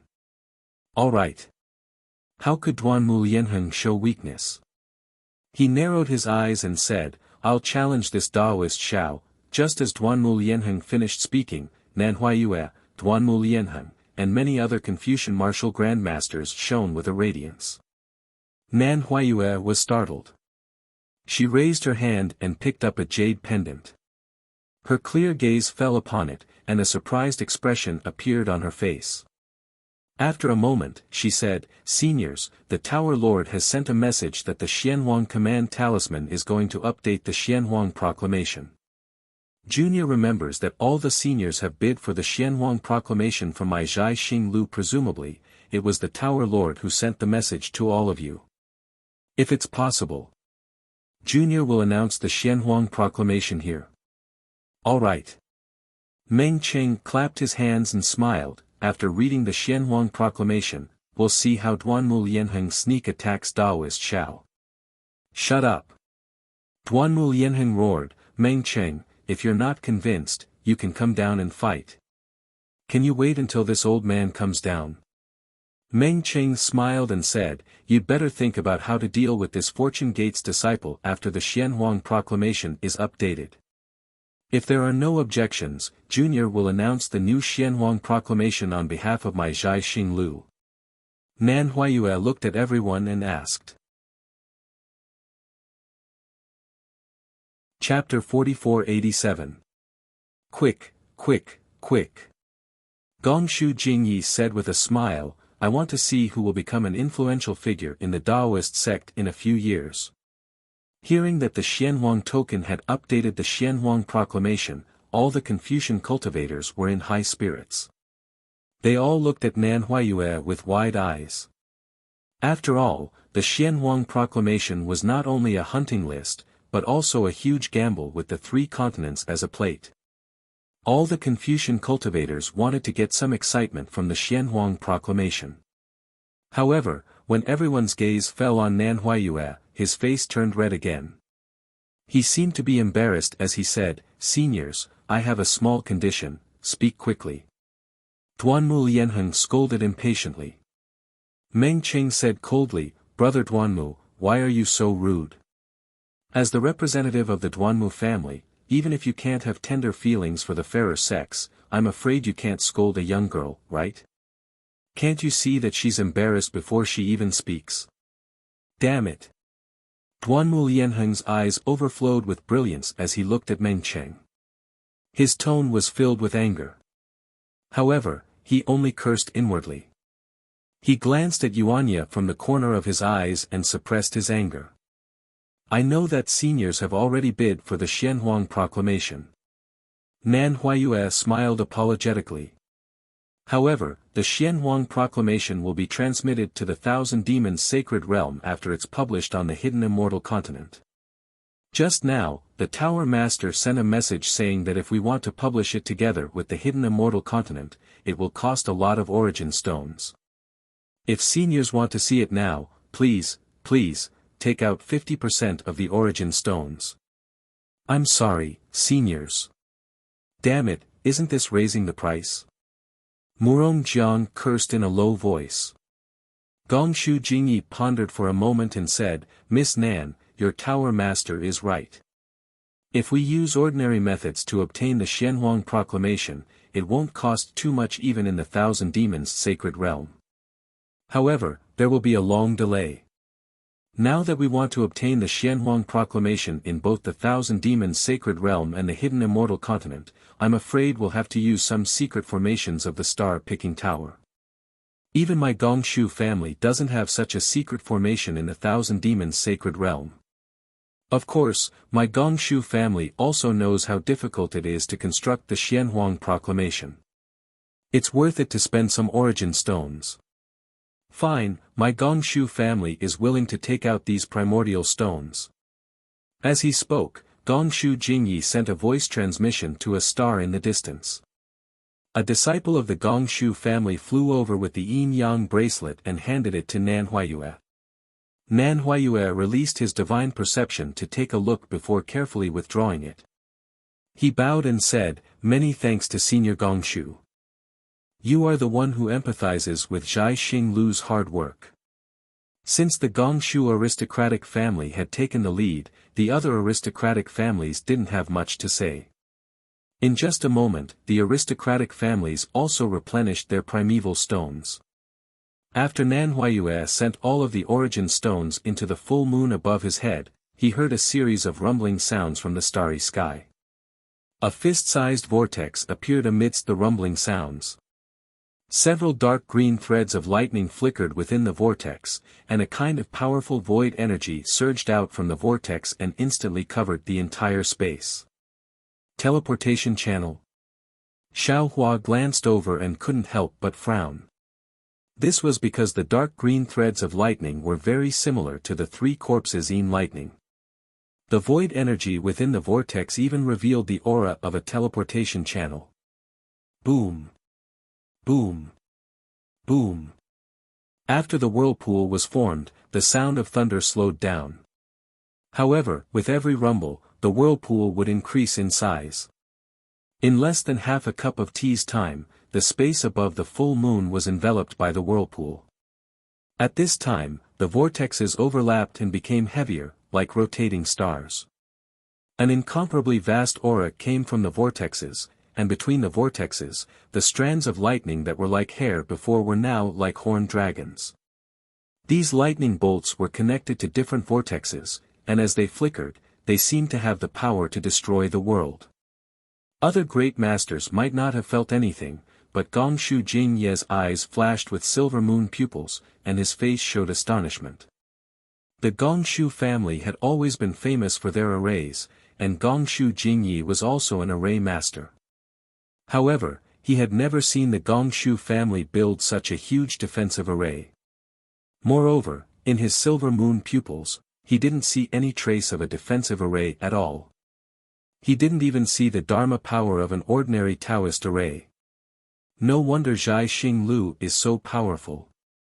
Gongshu Jingyi thought to himself in surprise. Just from this inexplicable array, I can see how extraordinary Zhai Xinglu is from one side. Not to mention my Gongshu family, even the four great families might not be able to build such an array in the Thousand Demons sacred realm to directly receive the news of the Xianhuang token updating the Xianhuang list, right? Gongshu Jingyi was surprised, and so were the other great masters of Confucian cultivation. The disciples of Confucian cultivation who were on many stars were already drunk. Previously, everyone thought Zhai Xinglu was taking advantage of the situation and wanted to collect more vitality stones. However, when they saw such a huge array for the purpose of sending messages, none of them felt that the vitality stones they had spent before were in vain. Boom, boom, boom. Just as everyone was waiting, the vortexes of different sizes roared again. Bolts of 5 chi righteous thunder and lightning bolts of 5 chi righteous thunder and lightning bolts fell. Inscription chains scattered after the lightning bolts, striking the starry sky like a heavenly punishment. Under the lightning bolts and inscription chains, thousands of immortal palace wills rushed over like thousands of galloping horses. The space under the vortexes was swept clean, leaving only the awe-inspiring chi. Then, waves of green water rushed in. The green water carried the immortal palace's string music. Under the cover of the water, immortal beasts and birds, as well as immortal palace pavilions and beautiful immortal palace buildings, appeared. Many disciples of Confucian cultivation families were mesmerized. Roar.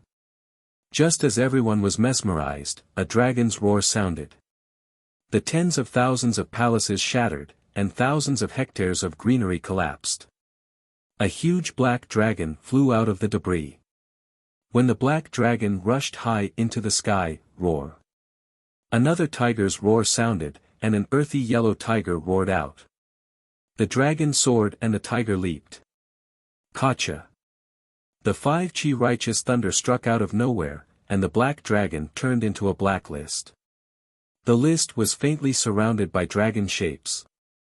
The yellow tiger naturally turned into a yellow list, and there was a tiger shape at the bottom of the list. Great! Dozens of disciples of Confucian cultivation families on the stars couldn't help but cheer. This awe-inspiring chi was the Immortal Palace's chi righteous chi. Boom, boom, before the disciples could cheer, 2 more thunderbolts struck the top of the 2 lists. Under the thunderbolts, not only did the 4 ancient inscriptions of Profound List and Yellow List appear on the 2 lists, but a solemn, dignified, and mighty aura gushed out from the 4 characters and filled the entire space. Humph! Xiao Hua looked at the appearance of the Profound Yellow List and couldn't help but snort coldly. He inwardly criticized, although this chi righteous chi looks grand, it's actually strong on the outside but weak on the inside. It's just a list. It's just borrowing the name of the Immortal Palace to increase its own prestige. Swoosh! The Profound Yellow List was revealed, and thousands of clouds gushed out from the void. Those clouds floated over the Profound Yellow List, and like dots of ink falling down, blood-colored names appeared on the Profound Yellow List one by one. The first name on the Profound List was Grand Mist Ancestor of the Great Desolate Mountain, the second was Lianghui Mountain Taoist Master, and the third was Dark Knight of the Burning Glass Pool. These 3 Taoist cultivators' names were huge, but the names behind them were much smaller. Among them, Zhai Xingzi, Zhang Daoran, and Sun Kong Shangren, who Xiao Hua was familiar with, were also ranked 71st, 79th, and 82nd respectively. Overturning Heaven Shangren was ranked 53rd. Ao Zhantian and Shui Mingzi were not on this profound list. Sigh. Xiao Hua's gaze fell, and he couldn't help but frown. The Taoist cultivators above the 4th level of origin power are listed on the profound list. There are a total of 108 of them. So many cultivators above the spirit severing stage, how come I don't know so many of them? It seems like the hidden immortal continent is really full of hidden dragons and crouching tigers. Xiao Hua deliberately looked at the last few names on the profound list, because in his impression, he should be ranked first on the yellow list before he entered the Dragon Island. And he killed the assassin of the mysterious Yellow Order, so he should be ranked on the profound list. Sure enough, 200 years was enough to erase a lot of memories.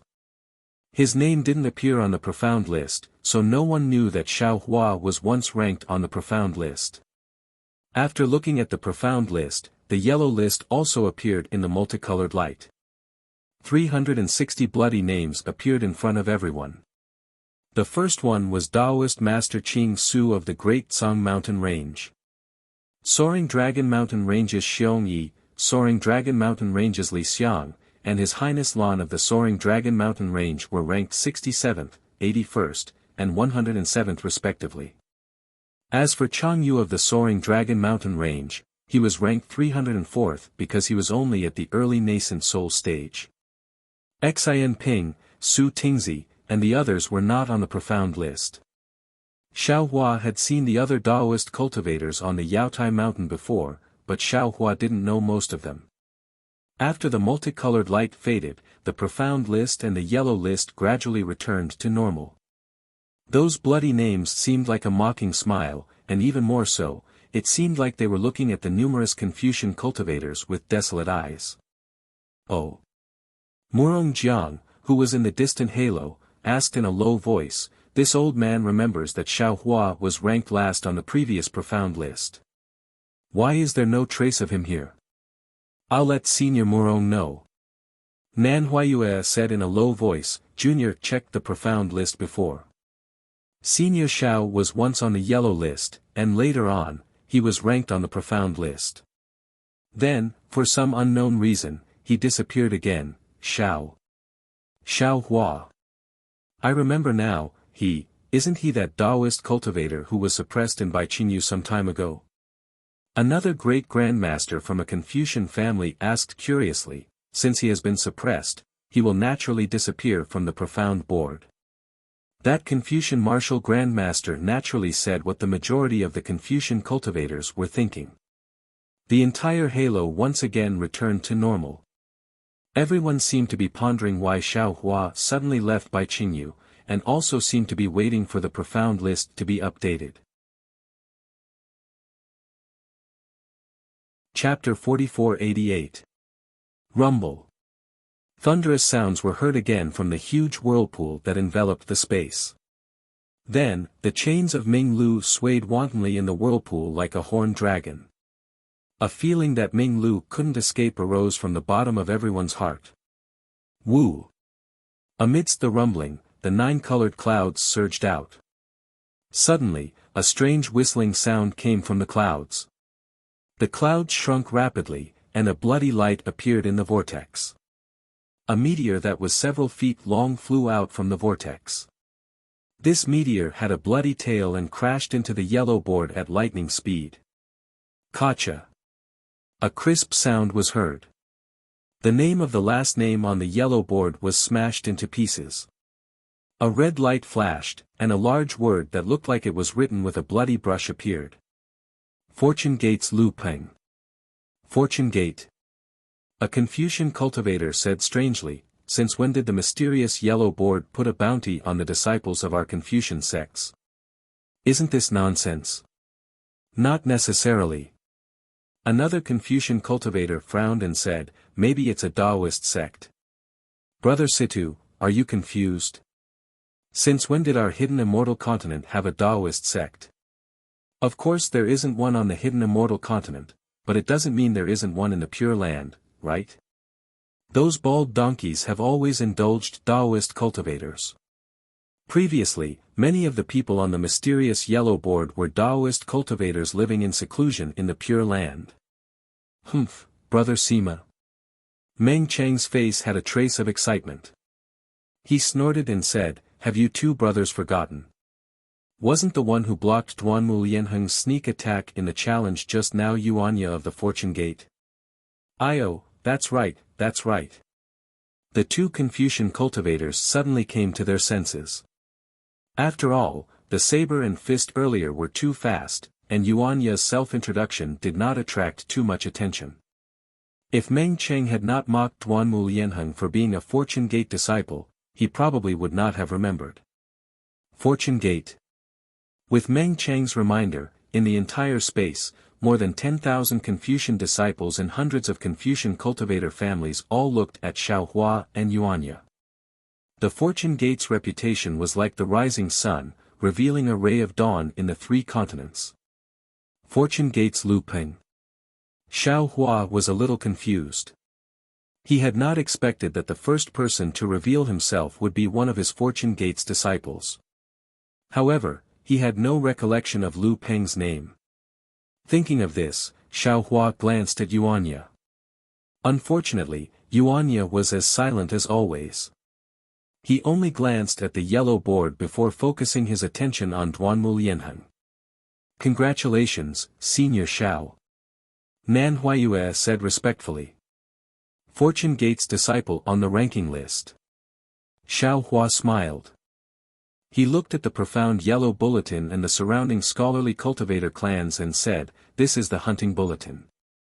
What's there to be happy about? Xiao Hua's voice had yet to land, and Nan Huayue had yet to open his mouth. Woo! There was another strange whistling sound, and another blood-red meteor flew out from the vortex.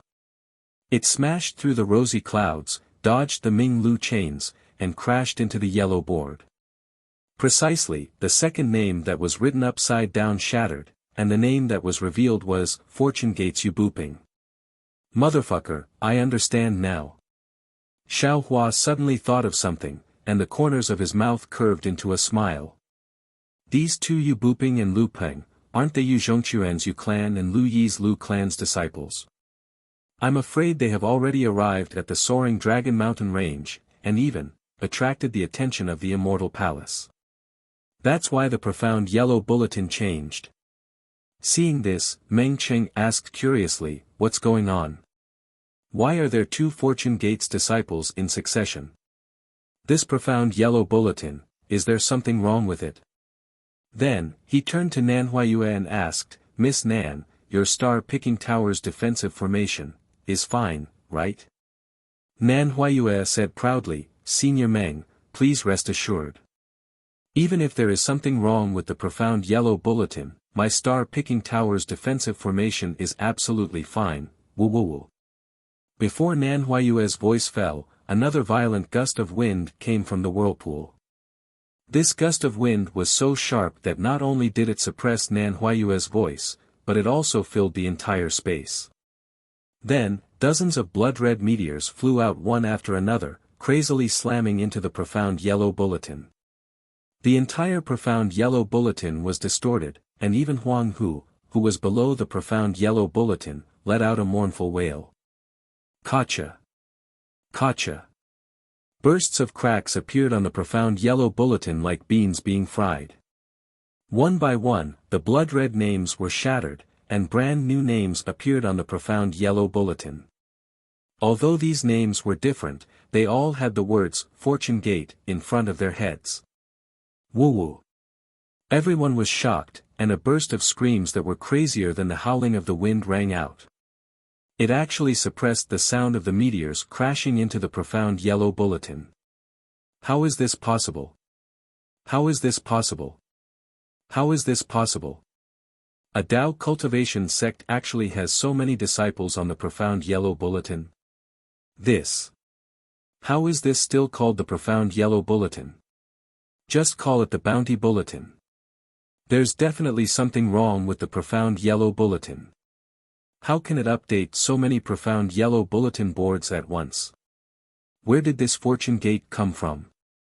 How come I've never heard of it before? How can they have so many disciples? Woo woo! The crowd exclaimed.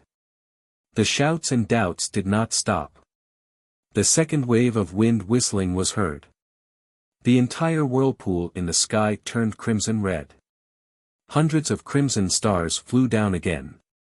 They collided with the yellow board even more violently than before. The entire yellow board flickered continuously. It was shaking violently as if it was about to collapse. Woo-woo! Everyone exclaimed again. On the profound yellow bulletin, between the 200th and the 300th, it was completely occupied by the names of the Fortune Gates disciples. There were no other Tao cultivation sect's disciples at all. 160 disciples. Gongshu Jingyi was a little dumbfounded. He stole a glance at Xiao Hua, who looked calm in the sky, and murmured in a low voice, "Even if they're all gold core realm cultivators, this Fortune Gate is really terrifying." How could other Confucian cultivators not think so when Gongshu Jingyi thought so? They all looked at Xiao Hua doubtfully, thinking about how to quickly report this matter to the sect. Unfortunately, their imagination was still too shallow. Just as they were thinking about how to deal with the Fortune Gate, woo-woo. Another round of meteor shower unexpectedly came. Boom boom boom. The profound yellow bulletin was once again smashed into pieces by this meteor shower. One by one, the shining names on the profound yellow bulletin refreshed from the 100th to the 200th. What also made the tens of thousands of Confucian cultivators dumbfounded was that these names still carried the brilliance of the Fortune Gate. Boom! All the disciples present went crazy. Gongshu Xin screamed at Gongshu Ming, "Sister, am I dreaming? What is going on? Is the world going to be rewritten? I don't know." Gongshu Ming also stuttered. Now she was also confused. Looking at the shining stars on the profound yellow bulletin, and then looking at the tall and thin figure under the moonlight, and then thinking about what Xiao Hua said to her before, she had already lost her mind. Damn it! Murong Tsongyan's beautiful face also lost its color. At this time, how could she not know what was going on? Not only did she regret that she thought herself clever, but she also regretted that she didn't catch this little cultivator with infinite potential. 260 disciples. Murong Zhang's face was ashen, and he whispered, even if they are all Golden Core disciples, it is definitely the biggest sect in the last 100,000 years. Unfortunately, Murong Zhang's heart was very clear that he was just deceiving himself. If it were only Golden Core disciples, the Profound Yellow Order wouldn't have sent them to the Profound Yellow Bulletin. Among the 260 disciples of the Fortune Gate, at least half of them were nascent soul disciples. In other words, the Fortune Gate had a total of 130 nascent soul disciples. This was absolutely beyond Murong Zhang's imagination. However, there was only more astonishment, but no more astonishment. Today was destined to shock the Profound Yellow Order, the Immortal Palace, the entire hidden Immortal Continent, and all the scholarly families. Woo-woo. Nearly 100 red meteors flew out. This time, although the number of Fortune Gate's disciples was less than 100, these 100 people once again disrupted the top 100 rankings of the Yellow Bulletin. The Great Tsang Mountain's Taoist master Qing Su, who was originally the first on the Yellow Bulletin, was suddenly pushed down to the 90th place. Li Xiang, Xiong Yi, and Prince Lan, who were previously on the Soaring Dragon Mountain Range, were now on the Fortune Gate. Chang Yu's name disappeared, and the other 100 or so names of the other Taoist disciples were also smashed into powder. Xiong Yi, Prince Lan, and Li Xiang were now in the top 3 of the Yellow Bulletin. Oh, that's good. An unknown scholarly cultivator slightly breathed a sigh of relief and said, this old man remembers that Xiong Yi's cultivation is only at the mid-nascent soul stage. Although some of these Fortune Gate's disciples are already at the nascent soul stage, they have just stepped into the nascent soul stage, even if they are only at the early nascent soul stage, there are 300 nascent soul disciples, isn't this too terrifying? Another scholarly cultivator said. Meng Cheng's face revealed an indescribable expression as he coldly said, two brothers, this old man doesn't know what cultivation Xiong Yi is at, but this old man knows that the Taoist master Qing Su is already at the late nascent soul stage. He only needs a little bit of luck to step into the leaving aperture stage of the 5th level of origin force. How can he be ranked at the 90th place? So, Murong Jiang said in a deep voice, are the 80 Fortune Gate's disciples in front of Taoist master Qing Su all at the late nascent soul stage? Murong Jiang's gaze swept over Xiao Hua. He knew that if he directly asked Xiao Hua, he would naturally know the answer. Unfortunately, he had already seen Xiao Hua's gradually revealing ferocity. Not to mention him, even if all the scholarly cultivators present stood up and asked Xiao Hua a question, who would dare to say a word? This old man knows. Gongshu Jingye said, because Xiong Yi, Li Xiang, and Prince Lan, are the Fortune Gate's commanders, they are ranked at the very front. How much does the Fortune Gate occupy on the Yellow Bulletin? Duanmu Lianheng asked in a daze. Chapter 4489. Brother Duanmu, can't you see for yourself? Meng Cheng asked indifferently. It's easy to recognize. The entire yellow board is filled with Fortune Gate disciples. Other than the 9 Grand Mist Ancestors subordinates, the other 351 names are all Fortune Gate disciples. Is there any meaning to this yellow board? Gongshu Jingye looked at Xiao Hua's back with a complicated gaze. He was a little absent-minded. Does the mysterious yellow board dare to attack these Fortune Gate disciples? After saying that, Gongshu Jingye closed his mouth. The crazed atmosphere disappeared. Everyone held their breaths as they looked at the profound board. The vortex in the sky was spinning more and more violently. The inside of the vortex was like a lightning pool, with thousands of lightning bolts wreaking havoc and thousands of chains dancing in the air. It's coming, it's coming. An excited female disciple screamed, pointing at one of the outer vortexes. Sure enough, there was a black star that was much bigger than before. This black star was in the shape of a dragon, and the starlight trailing behind it was like a dragon's tail. Boom. After the black light passed, one of the inscription chains was destroyed, and the last name on the profound board was shattered. When the blood-red clouds flashed, another blood-red name appeared. Fortune Gates Lu Zhen. Wow! Everyone was looking forward to this result, but when they saw this result, they couldn't help but cry out. How is this possible? This Fortune Gates commander is just a mid-nascent soul realm cultivator. How can their disciple reach the out-of-aperture realm? However, after the first wave of clamor, everyone's gaze involuntarily fell on Yuanya. Yuanya claimed to be a Fortune Gate disciple, and his strength was obviously not inferior to a peak 7th grade Origin Energy Martial Grandmaster. Since Yuanya was in front, this Lu Zhen being ranked last on the profound board was nothing, right? After everyone looked at Yuanya, everyone, including the scholarly cultivator family's martial grandmasters, looked at Xiaohua. A common question arose in their hearts. Since Yuanya was a 7th grade Origin Energy Martial Grandmaster, then, as Yuanya's master, Xiaohua's strength, what was his cultivation level? What was the 8th grade Origin Energy Martial Grandmaster's cultivation level?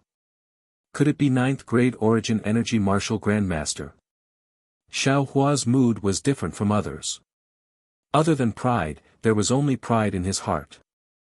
In the past, he was merely the yellow list's first place, but now, Lu Zhen, a Fortune Gates disciple whom he didn't even know about, could be ranked on the profound list.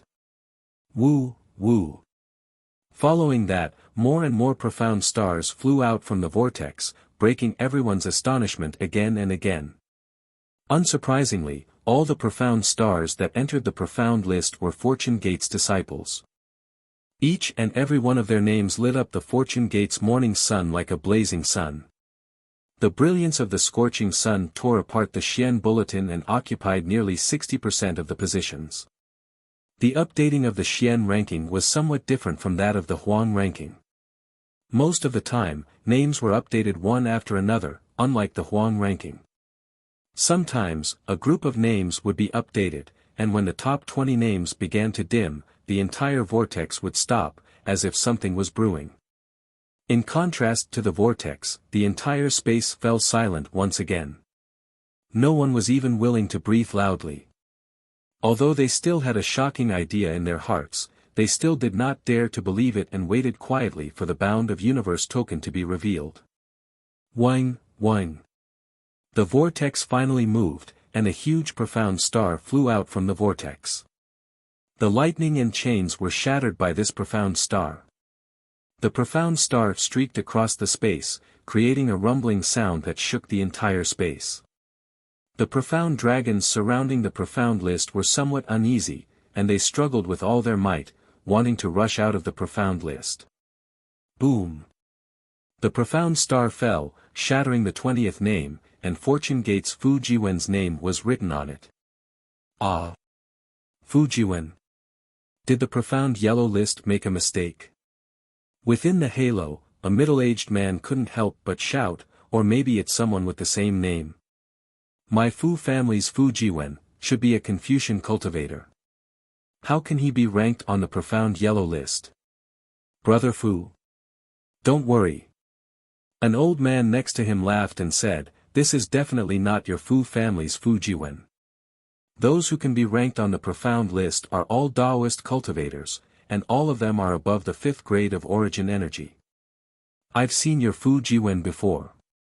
Although he has some aptitude, it's impossible for him to cultivate to the 5th grade of Origin Energy in 300 years. Oh, right, I haven't seen Fujiwen for a long time. Which Confucian did he become a disciple of? The middle-aged man laughed and said, I'm not sure about that. Not to mention Fujiwen, I haven't seen him for nearly 200 years. Even his parents seem to have suddenly disappeared. I haven't seen him for many years. The two men's voices weren't loud, but Xiaohua heard them clearly. Xiaohua frowned as he looked at the profound list. He somewhat understood. Just as Meng Qing said, Fujiwen's cultivation was one of the best among the Fortune Gates disciples, but he didn't have any descendants. His power on the Shenhua continent was far from the Yu family and Lu family, so he was only qualified to be ranked at the bottom of the profound list. That's not right. Xiao Hua looked at Yuanya beside him and said inwardly, Yuanya is a loner, and his strength can't be compared to Fujiwen. How can he be ranked above Fujiwen? Oh, I understand. The Immortal Palace must have fought with Fujiwen and the others to create this list. Yuanya has always been in the Thousand Demons Sacred Realm, so his name probably isn't on the profound list. While Xiao Hua was pondering, another black star flew out from his mouth and landed on the profound list. The 18th name shattered, and in a split second, it was revealed to the left of the 57th name, and that 57th name was not a Fortune Gate disciple. Fortune Gate's Wang Biafei. Although they knew that this Xian star was most likely a Fortune Gate's disciple, some of the Confucian cultivators on the star couldn't help but exclaim. Even star-picking Lu's Nanhuayue stole a glance at Xiao Hua and asked in a low voice, Senior. Senior Xiao, are these two seniors really your disciples? N. Xiao Hua didn't hide anything and nodded. He then looked at Mo Jianli and said with a smile, they're the same as Mo Jianli, but this old man hasn't mentioned it to him yet, so I don't know if he's willing. Mo Jianli had long been fascinated by this scene. He really couldn't believe that the Dao Gates cultivator, who was only a low 4th grade origin Qi cultivator, was now the sect master of a Dao Gates sect. Moreover, this Dao Gates disciple had almost completely refreshed the profound yellow list that the Confucian cultivators were so proud of. What was even more unbelievable was that he had actually become a member of this terrifying sect. Now that he heard Xiao Hua mention him, Mo Jianli hurriedly bowed and said, Senior's gift really makes this junior fearful. It's this junior's honor to be able to enter the Fortune Gate. Good. Xiao Hua nodded, as long as you're willing, this profound yellow list, will have your name on it sooner or later. Nanhuayue pursed her lips and said with a smile, Senior Xiao, you've said before that this profound yellow list is the Confucian cultivators' hunting list. What's there to be proud of about being on this list? Xiao Hua's eyes were like stars as he looked at the profound yellow list high in the sky and said with a smile, that was in the past. Today, my Fortune Gates disciple is on the profound yellow list. In the future, this profound yellow list will become the heroes list of the 3 continents. Xiao Hua's words were quite heroic. If others heard it, they would inevitably think that Xiao Hua was bragging. However, in Nanhuayue's ears, it was so natural. She didn't doubt that the appearance of the Fortune Gate would definitely fulfill Xiao Hua's words. Boom! While they were talking, another profound star flew out and shattered the 15th blood-colored name. The blood-colored name flew to the 50th place and reformed. Fortune Gate's Yuanya. When Yuanya's name appeared, tens of thousands of eyes fell on the bare-handed Yuanya, and noisy discussions rose again. This is Yuanya. He's really powerful to be able to be ranked 15th on the profound list. The strength of the Dao Gates cultivators on this year's profound list is too abnormal. Peak 7th grade origin force is actually only ranked 15th. I remember that 400 years ago, the first place on the profound list was only at 6th grade origin force. The powerful one is the Fortune Gate. Another voice said, within the profound list's top 20, there are already 3 Fortune Gates disciples. I wonder how many of their disciples will be able to enter the profound list. Looking at Yuanya again, although he was the center of attention, these gazes were nothing in his eyes. He simply didn't care about what others saw and only paid attention to Duanmu Lianheng in the distance. He didn't even glance at his own name appearing on the profound list. As for Duanmu Lianheng, he felt bitter in his mouth. Although he knew that Yuanya wouldn't make a sneak attack, he didn't dare to be distracted when facing such an opponent. He could only look at the profound yellow list while being vigilant against Yuanya. At this moment, he was already somewhat regretful. The current Fortune Gate, not to mention him, even the Duanmu family couldn't be its opponent. Why was he so obsessed at that time to listen to Duanmu Qing's bewitchment? Of course, Duanmu Lianheng's heart was filled with despair because he wasn't the only one who was obsessed. The Duanmu family's absolute kill order was the real reason why the Duanmu family might be annihilated by the Fortune Gate. What other Fortune Gate's disciples are there before Yuanya? A series of questions arose in the hearts of the crowd. Everyone's gaze shifted from Yuanya's calm face to the vortex. Wu. Another profound star appeared and fell into the 11th position. A blood-red name appeared, Fortune Gate's Xian Songzi. Xian Songzi. Xiao Hua was also stunned, and the strangeness in his eyes became even stronger. Because other than protecting Zhai Xingzi and the others in the Thousand Demons Sacred Realm, Xiao Hua had never let Xian Songzi fight. Xiao Hua couldn't imagine how the profound Yellow Order knew Xian Songzi's strength. Moreover, its evaluation of Xian Songzi's strength was also so objective. Could it be that His Highness Lan has led the Fortune Gate's disciples back to the hidden immortal mainland? How is that possible? At this moment, a scholarly disciple exclaimed, "I know this Xian Songzi. When he was still a Golden Core Realm cultivator, he even tried to befriend me. This, how many years has it been, how could he surpass 7th grade essence force?" P.S. 3 chapters at noon, no updates at night.